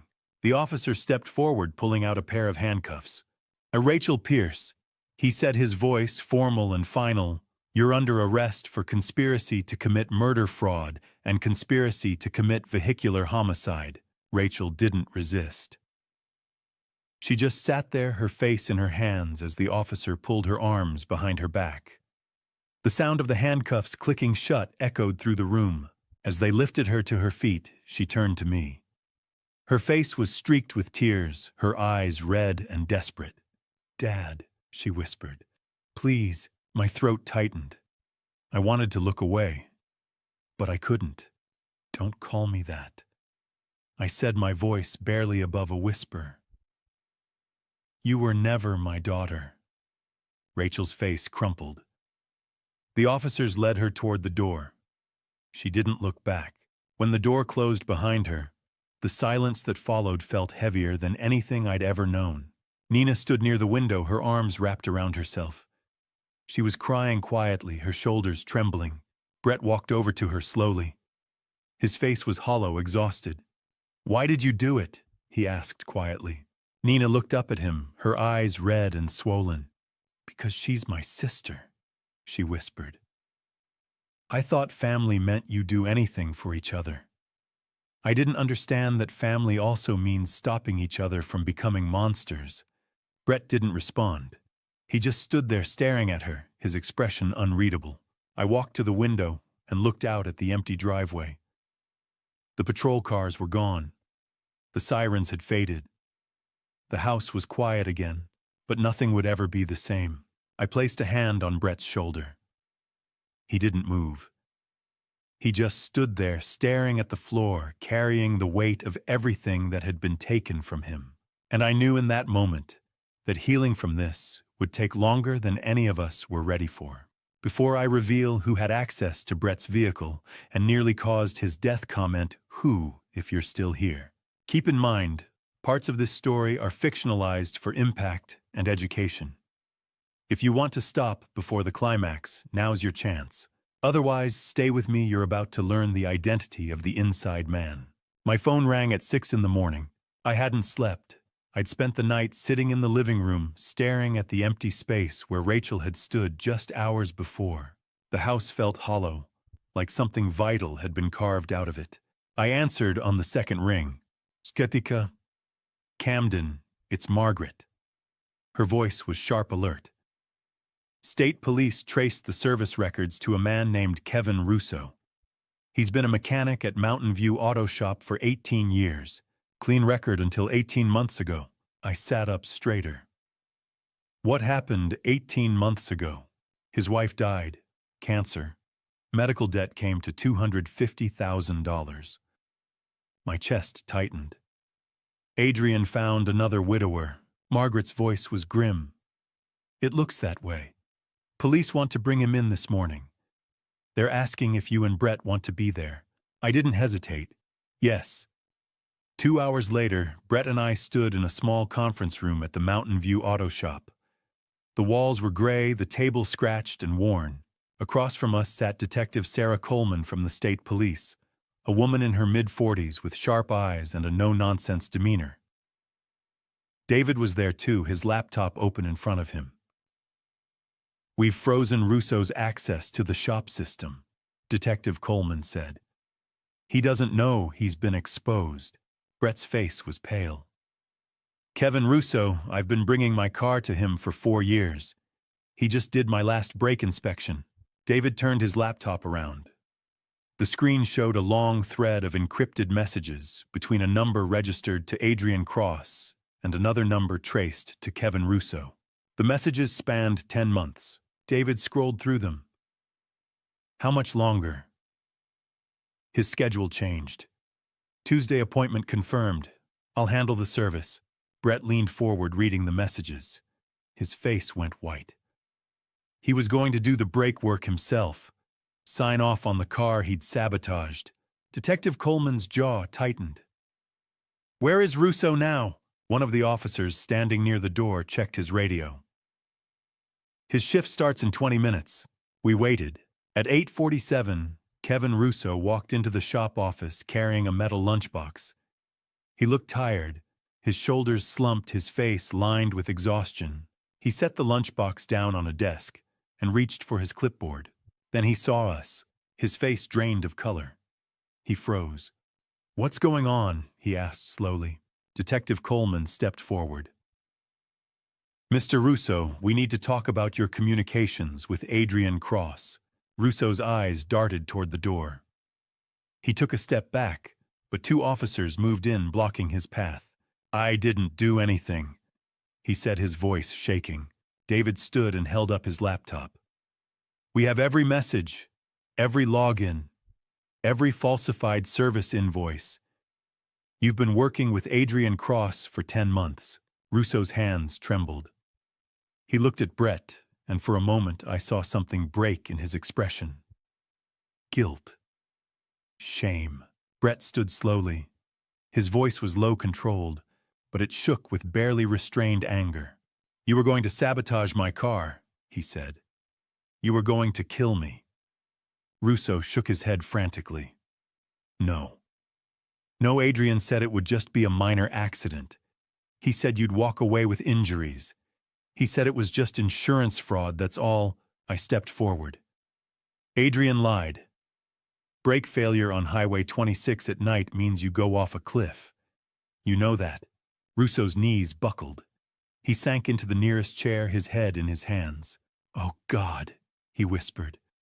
"Carla, my wife. Those bills. I lost everything. The house, the savings, everything. Adrian found me at a grief support group. He said he could help. He said it was just paperwork, just numbers. No one would get hurt." His voice cracked. He was crying now, his shoulders shaking. "She was sick for 2 years, he said. The treatments didn't work. The insurance didn't cover half of it. I watched her waste away, and I couldn't do anything. When she died, I had nothing left." Adrian said he understood. He said he'd been through it too. Brett's fists clenched at his sides. I could see him struggling, torn between anger and pity.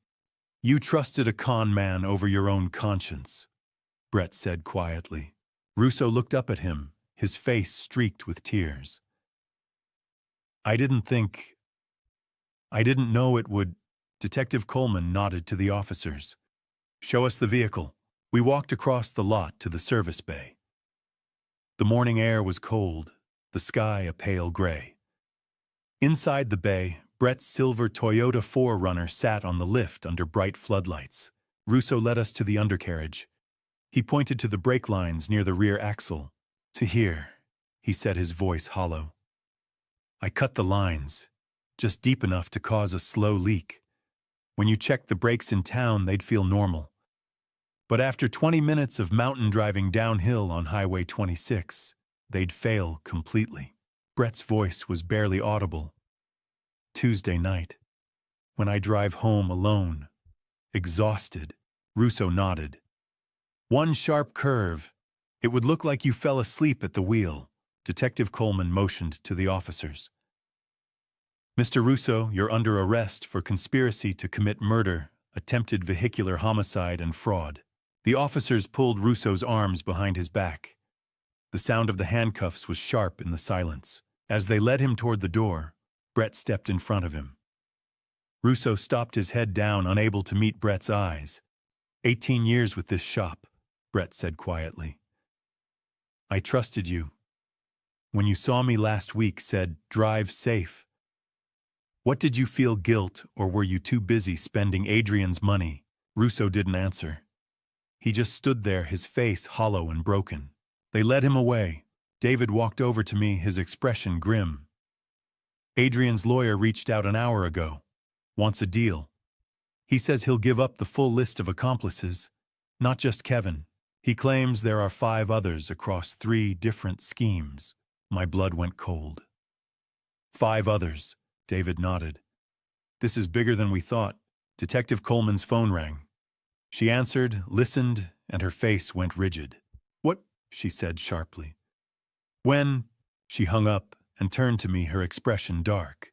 Adrian Cross didn't make it to county jail. The transport vehicle was in an accident. The driver's fine. But Adrian escaped. The room went silent. My phone buzzed. I pulled it out. A message from an unknown number. You should have taken the deal, old man. Now things get worse. By 6:15 that evening, the house was surrounded. Officer Barnes stood on the front porch, his hand resting on his radio. 2 more officers were stationed at the back and side entrances. Their patrol cars sat in the driveway, lights off but engines idling. Inside, Brett and I sat in the living room. The curtains were drawn. The lights were dim. Neither of us had spoken much since we'd left the auto shop.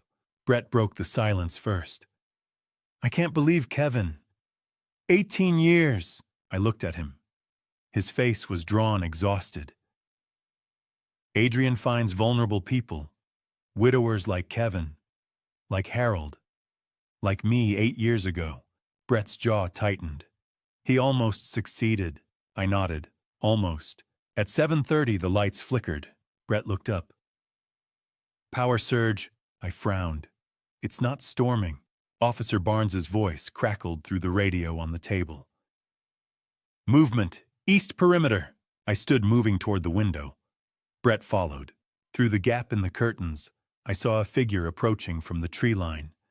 Small, slender, familiar. Rachel. Officer Barnes stepped into her path, his hand on his weapon. Ma'am, you're supposed to be in custody. Rachel stopped, her hands raised slightly. I posted bail. I have a right to be here. Brett's face went pale. She what? I grabbed my phone and called Margaret. She answered immediately. How is Rachel out? I asked. Margaret's voice was tight. Her lawyer filed for bail this afternoon. Argued that she has no prior record, strong community ties through Brett, and... She paused. She claimed she's pregnant. My blood ran cold. Pregnant. The judge set bail at $500,000. She posted it 2 hours ago.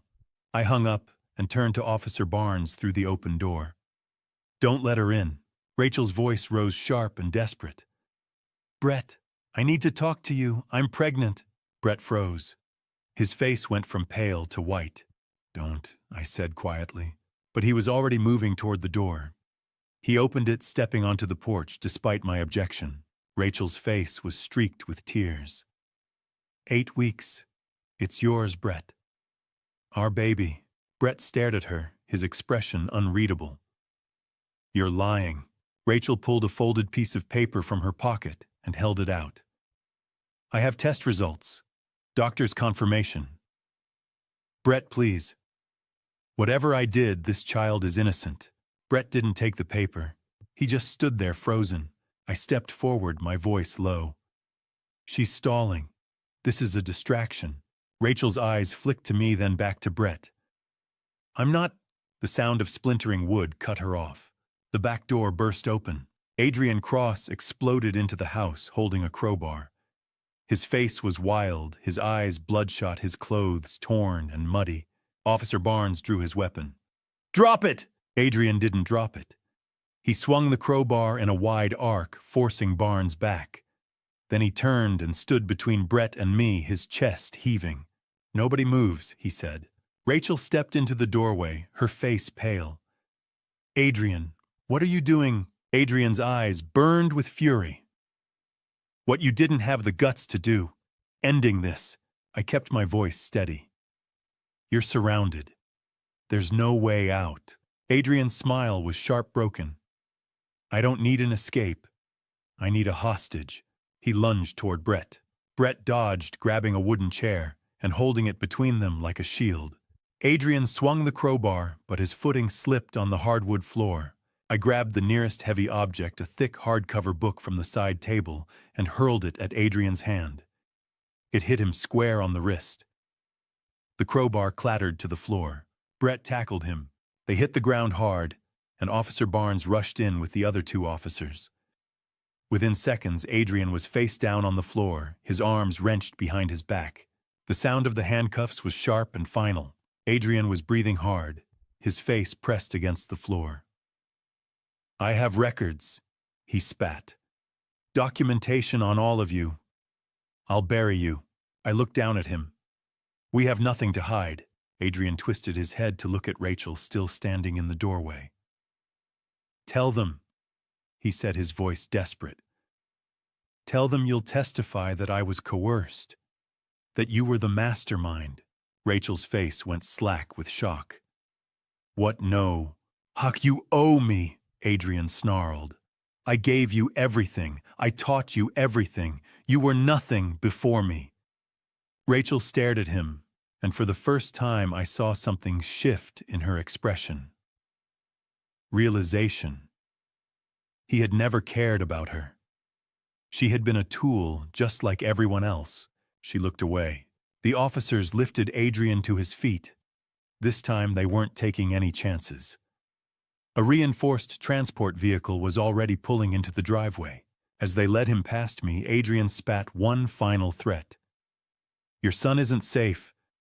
I have people. You don't know who they are. They'll finish what I started." Brett stepped forward, his voice cold. "Try it." Adrian's smile was vicious. "What's a baby worth to you, Brett? How much would you pay to keep your child safe?" Brett didn't answer. He just watched as they shoved Adrian into the transport vehicle and locked the door. Rachel stood on the porch, her arms wrapped around herself. She didn't say a word. Officer Barnes escorted her to a patrol car. She would be held without bail this time. The house was silent again. Brett sat down heavily on the couch, his head in his hands. I stood by the window, watching the taillights disappear down the street. My phone rang. I glanced at the screen. Unknown number. I almost didn't answer, but something made me pick up. "Mr. Pierce," a woman's voice said. "This is Dr. Elizabeth Hartley. I'm an OB-GYN. Rachel Pierce came to me 3 weeks ago." I went still. "Go on." "Oh, she asked me to backdate a pregnancy test. She paid me $10,000. Her voice broke. "I did it. I falsified the documents, but I can't live with it anymore. She's not pregnant, Mr. Pierce. She never was. I'm turning myself in tomorrow. I thought you should know." I closed my eyes. "Thank you." I hung up and looked at Brett. He was staring at the floor, his face hollow. "There's no baby," I said quietly. Brett didn't move. He just nodded slowly, his jaw clenched. Another lie, another manipulation, another piece of the nightmare Rachel had built around us. I sat down beside him and placed a hand on his shoulder. We sat in silence, waiting for the night to end. The courtroom was packed by 9 Monday morning. Reporters crowded the hallway outside, cameras flashing as we passed. Margaret led Brett and me through a side entrance, away from the chaos. Inside, the air was heavy with anticipation. Rachel sat at the defense table in an orange jumpsuit, her hands cuffed in front of her. She looked smaller, somehow diminished. Her hair was pulled back, her face bare of makeup. She didn't look at us. Adrian was in a separate holding area visible through reinforced glass. 2 armed guards stood on either side of him. His face was bruised from the struggle at the house, his expression cold and empty. Judge Catherine Reeves entered, and the room rose. She was a woman in her early 60s, sharp-eyed and no-nonsense. She took her seat and gestured for everyone to sit. "We're here for the arraignment of Rachel Marie Pierce and Adrian Michael Cross," she said, "for multiple charges, including fraud, conspiracy, identity theft, and conspiracy to commit murder via vehicular sabotage." Prosecutor Sarah Mitchell stood. "Your Honor, the prosecution requests remand without bail for both defendants. Mr. Cross escaped custody during transport. Mrs. Pierce used falsified medical documents to obtain bail. Both pose significant flight risks." Rachel's public defender stood a young man in an ill-fitting suit. "Your Honor, Ms. Pierce has no prior criminal record. She has strong community ties through her husband." Brett's voice cut through the courtroom from the gallery. "Ex-husband." The lawyer hesitated, then continued. "She is also pregnant. Detention poses medical risks." Prosecutor Mitchell stood sharply.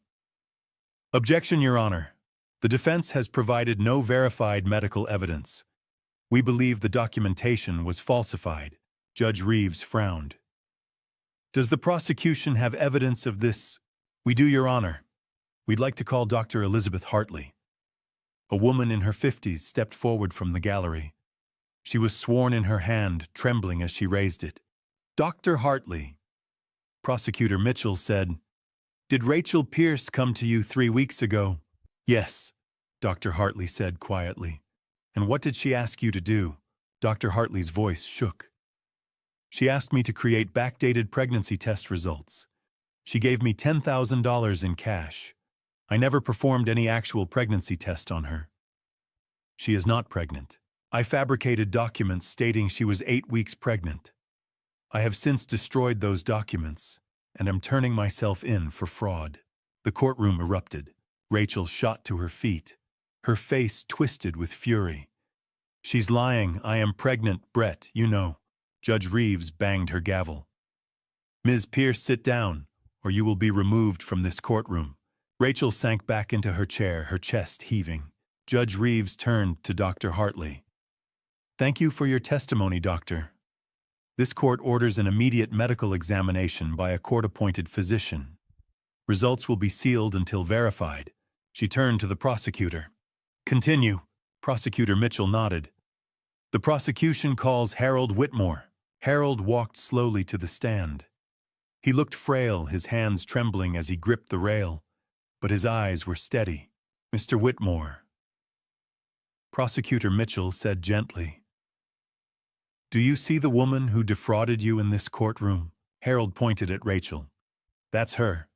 Can you tell the court how you met her?" Harold's voice was quiet, but clear. "She came to a grief support group in Tampa. My wife Margaret had just passed. Rachel told me she'd lost her mother to cancer. She cried with me. She looked so kind. She said she was a financial advisor. She could help me invest Margaret's life insurance. Honor her memory through smart investments." His voice broke. "I trusted her. She took $800,000. Everything Margaret and I saved over 40 years. I had to sell our house. I'm in assisted living now. It's all gone." He looked directly at Rachel. "You held my hand. You told me you understood, but you didn't. You stole my wife's memory." Rachel looked away. Prosecutor Mitchell called Nina Henley next. Nina walked to the stand slowly, her eyes fixed on the floor. She didn't look at Rachel. "Ms. Henley," the prosecutor said, "did you impersonate your sister at the Pierce home for 2 weeks?" Nina nodded. "Yes. Rachel asked me to. I didn't know about the plan to kill Brett. Not at first. I found out during the confrontation.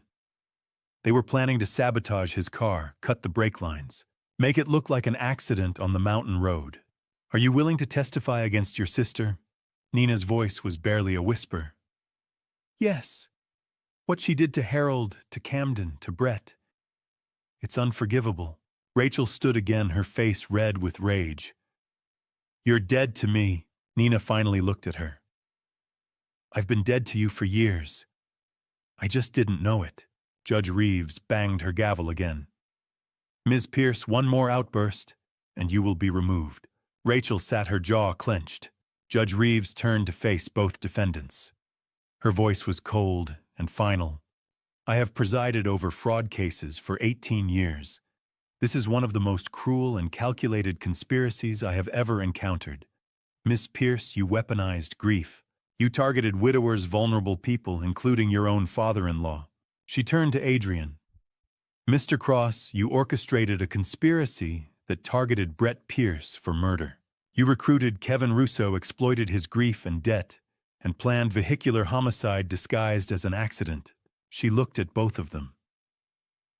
Bail is denied. Both defendants are remanded without bail pending trial. Mr. Cross will be held at a federal facility under maximum security due to his escape behavior. Adrian sneered from behind the glass. Doesn't matter. My people are still out there. Judge Reeves's expression didn't change. Then I suggest you cooperate with investigators. Every day you refuse, your sentence gets longer. The guards led Rachel and Adrian away. Rachel didn't look back. Adrian's eyes stayed locked on Brett until the door closed. The courtroom began to empty. Brett exhaled slowly. It's really over. I shook my head. The arrests are. But the trial sentencing, that's months away. Margaret nodded. The medical exam will confirm Rachel's not pregnant by this afternoon. Harold approached Brett slowly. Young man, I'm sorry you had to go through this. Brett extended his hand. I'm sorry for what they did to you. They shook hands. Two victims connected by the same nightmare. Margaret pulled me aside as we left the courtroom. The prosecution wants to talk about restitution. They've traced some of the funds. About 40% is recoverable. But there's a complication. I frowned. What complication? And it's mixed with money from other victims. They've identified 3 other families, all elderly widowers. In total, Adrian and Rachel stole approximately $3 million over 4 years. I felt sick. $3 million. Margaret nodded grimly. The FBI wants you to testify at the federal trial. Your investigation is the blueprint for their conviction. But it means you'll be pursuing this for months more. I looked at Brett, standing with Harold near the courtroom doors. He looked exhausted, but alive. Safe. I'll do it, I said. 6 weeks after the arrests, I sat in a conference room at the FBI field office in Portland. Agent Sarah Coleman sat at the head of the table, a laptop open in front of her. Around the table were 3 men I'd never met. They looked the way I felt, tired, hollowed out, carrying a weight no one else could see. Gentlemen, Agent Coleman said, thank you for coming. I know this isn't easy, but understanding the full scope of what Adrian Cross and Rachel Pierce did is critical to building the strongest case possible. She gestured to the man on her left. This is Thomas Brennan from Chicago. Thomas was 68, silver-haired, wearing a cardigan that looked too big for him. Robert Hayes from Phoenix. Robert was 71, thin and angular, his jaw tight with controlled anger. And Vincent Morales from San Diego. Vincent was 64, his eyes tired and distant. Agent Coleman looked at me. And you all know Camden Pierce. Thomas spoke first. My wife Anne died 3 years ago. Alzheimer's. A woman named Michelle approached me at a grief counseling group. She said she'd lost her father to the same disease. She told me about a memory care research fund. I gave her $650,000. He paused. Michelle was Rachel. Robert spoke next, his voice hard. My wife was killed by a drunk driver. A man named Marcus approached me. Said he was a lawyer who could help me sue for a settlement. He got me $800,000, then he disappeared with it. Marcus was Adrian Cross. Vincent's voice was quieter. My wife left me after 30 years. A paralegal named Sophie offered to help me protect my assets during the divorce. She gave Adrian access to everything. He took $420,000. Sophie was Rachel. Agent Coleman turned her laptop around. On the screen was a spreadsheet. The header read, Prospects. Columns name, age, net worth, vulnerability factors, completion date, status. I scanned the rows. Harold Whitmore, Thomas Brennan, Robert Hayes, Vincent Morales. Then I saw my own name, Camden Pierce. Age 59. Assets $1.8 million. Vulnerabilities, deceased wife plus son's marriage. Status in progress. The next line was Brett's name. Phase 2. Accelerate inheritance via incident. My stomach turned. Thomas's voice was hollow. We were just numbers to them. Agent Coleman closed the laptop. The good news is that we've traced about 40% of the stolen funds, approximately $1.2 million. It will be distributed proportionally among the victims. Vincent let out a bitter laugh. So they still win. We don't get our lives back. I looked at him. No. They're in custody. They'll stand trial. That's not winning. Agent Coleman stood. There's one more thing. Kevin Russo was sentenced this morning. She played a video on the screen. Kevin Russo stood before a federal judge, his hands cuffed, his face pale. Mr. Russo. The judge said, "You've pleaded guilty to conspiracy to commit murder fraud and attempted vehicular homicide. Do you have anything to say before sentencing?" Kevin's voice shook. Your Honor, I have cooperated fully with state investigators, but I accept full responsibility for my actions. There's no excuse. I nearly caused Brett Pierce's death. The judge's voice was firm. Given your cooperation with authorities and your guilty plea, I sentence you to 20 years in state prison. You will serve a minimum of 17 years before parole consideration. Kevin nodded his head down. In the gallery, a young woman sobbed. His daughter Ashley, 22 years old. I spoke quietly to the screen. That girl lost her mother to cancer. Now her father to prison. She's a victim, too. Brett's voice came from beside me. I hadn't realized he'd joined us. He was watching on his laptop, his expression unreadable. I know, he said. But Kevin made his own choices. Later that afternoon, Brett called me from the airport. I'm about to do pre-flight, he said. How do you feel? There was a long pause. Scared. I trust my crew. But there's always a voice asking, what if? That voice probably won't ever go away. I know, Brett said quietly. But I can't let Rachel and Adrian take flying from me, too. They've taken enough. I heard the determination in his voice. You're right. They have. That evening, I sat at the kitchen table reviewing restitution paperwork. My phone rang. Margaret. Rachel's trial date has been set, she said. 6 months from now. But there's been a development. She's accepted a plea deal. What kind of deal? She's pleading guilty to fraud and conspiracy. The prosecution is dropping the attempted murder charge. Evidence issues. The car sabotage was technically Kevin Russo's action. It's difficult to prove Rachel actively participated versus simply knowing about it. What's her sentence?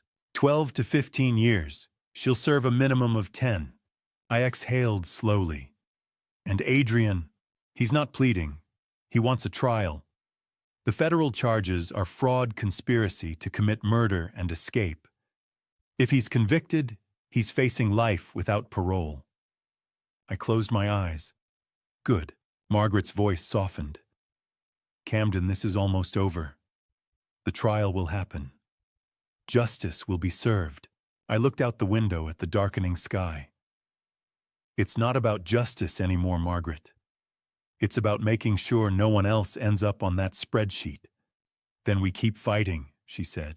I hung up and sat in the quiet house. Somewhere Rachel was in a cell. Adrian was planning his defense.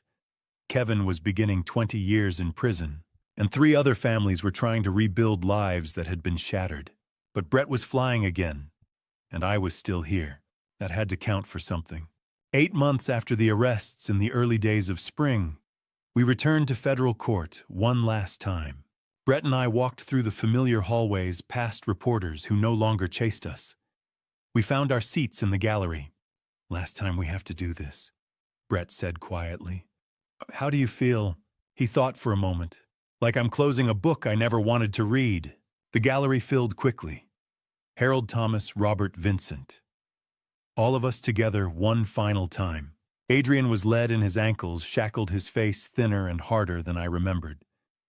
He didn't look at any of us. Judge Marcus Stone entered. "The United States versus Adrian Michael Cross. The jury has found you guilty on all counts: federal fraud, conspiracy to commit murder, attempted vehicular homicide, and escape from custody. Before sentencing, this court will hear victim impact statements." Harold Whitmore stood first. His voice was steady. "I'm 76 years old. When Rachel and Adrian stole my savings, I thought my life was over. But Camden Pierce found me, gave me a purpose, justice. Today I've recovered 40% of what I lost. Mr. Cross, you calculated that I'd be too ashamed, too broken to fight. You were wrong." Thomas Brennan spoke next. "You used my wife's Alzheimer's as a mask. That wasn't theft. That was desecration." Robert Hayes's voice was tight with anger. "You made me stop trusting people. That's the real crime. But I'm rebuilding that trust. Slowly." "Despite what you did," Vincent Morales stepped forward. "You made my ex-wife think I'd betrayed her. You destroyed my marriage twice. Then it was my turn. I stood feeling the weight of every word I was about to say. 8 years ago, I lost my wife to cancer. You targeted Brett, my only child, the only piece of my late wife I have left. You sent Rachel to seduce him, marry him, become family. For 5 years she sat at our table, called me dad.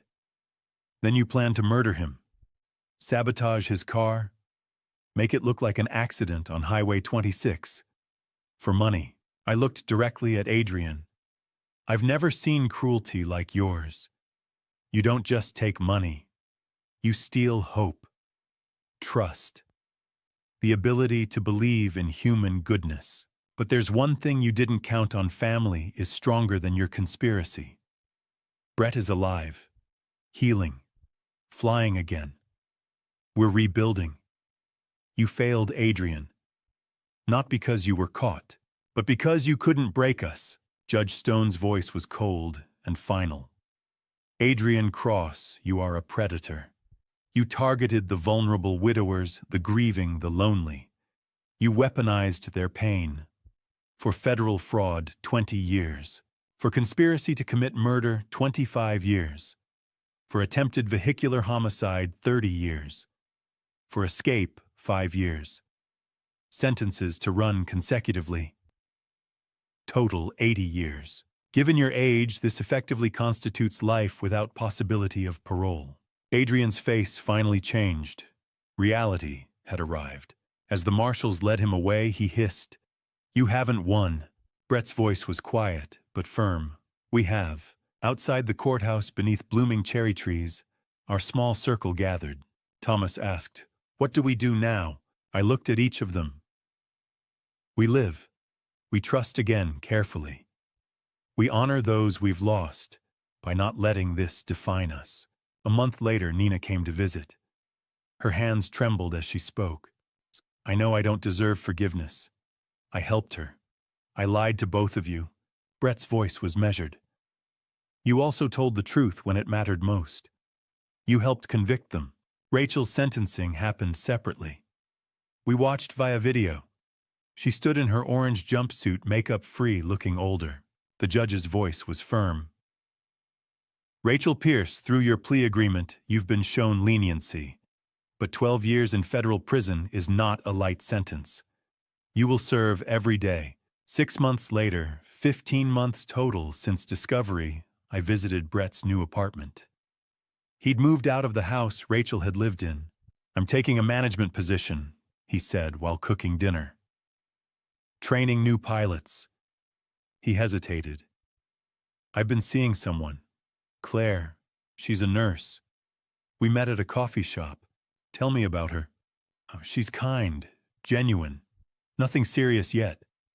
For now, I'm just enjoying something uncomplicated. He looked at me. Dad, thank you. For seeing what I couldn't. For protecting me. That's what fathers do, always. At home, I spoke to Eleanor's photo. We made it through L. Brett's okay. I'm okay. Not easy, but we survived. My phone buzzed. Harold, thank you again, my friend. Tomorrow I visit Margaret's grave with fresh flowers. Another message from Thomas. Victim support group meeting next week. Hope you'll join. I typed, I'll be there. Standing at the window, I thought about cycles and seasons. Rachel and Adrian took so much. Time, money, trust. But they didn't take everything. They didn't take our resilience, our ability to rebuild, our capacity to hope. We're stronger in the broken places, different than before, changed, but stronger. The next morning, there was a knock at the door. Brett stood there with Claire. Surprise breakfast, Brett said. Claire wanted to meet you. Claire smiled, warm, genuine. I've heard so much about you, Mr. Pierce. I watched her for a moment, old instincts rising. Then I chose to let them go. Please call me Camden. Come in. I'll make more coffee. They stepped inside. Laughter, conversation, normalcy. The door closed behind them. Life continuing.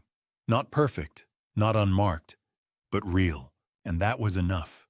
To everyone who's journeyed with me from that first impossible phone call to this moment of healing. Here's what nearly losing my son taught me about protection and survival. This family story became my awakening. God placed me exactly where I needed to be: widowed, experienced in fraud investigation, and desperate enough to see what others missed. He didn't spare me from pain, but he equipped me to fight through it. My dad's revenge wasn't vengeance. It was a father's refusal to let evil win. When Rachel and Adrian targeted Brett, they miscalculated one thing: a parent's love is stronger than any conspiracy. But here's my warning: don't be like me. Don't wait until your child is 48 hours from catastrophe to act. I ignored subtle signs for months because I wanted Brett to be happy.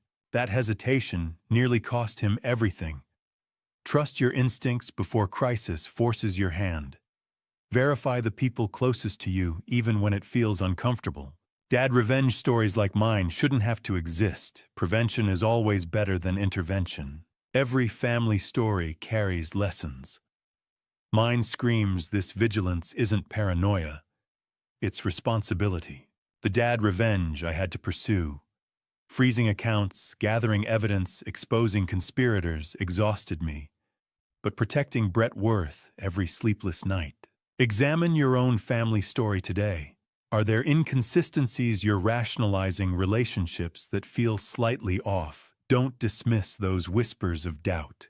If this resonated with you, share it with someone who needs this message. Hit subscribe for more stories that challenge and educate. Comment below. What would you do to protect your family? Thank you for staying until the very end. Your time means everything. A reminder: this account includes fictionalized elements designed for educational value. If this material isn't right for you, please explore our other content that better suits your interests. Stay watchful, stay strong, and never apologize for protecting those you love.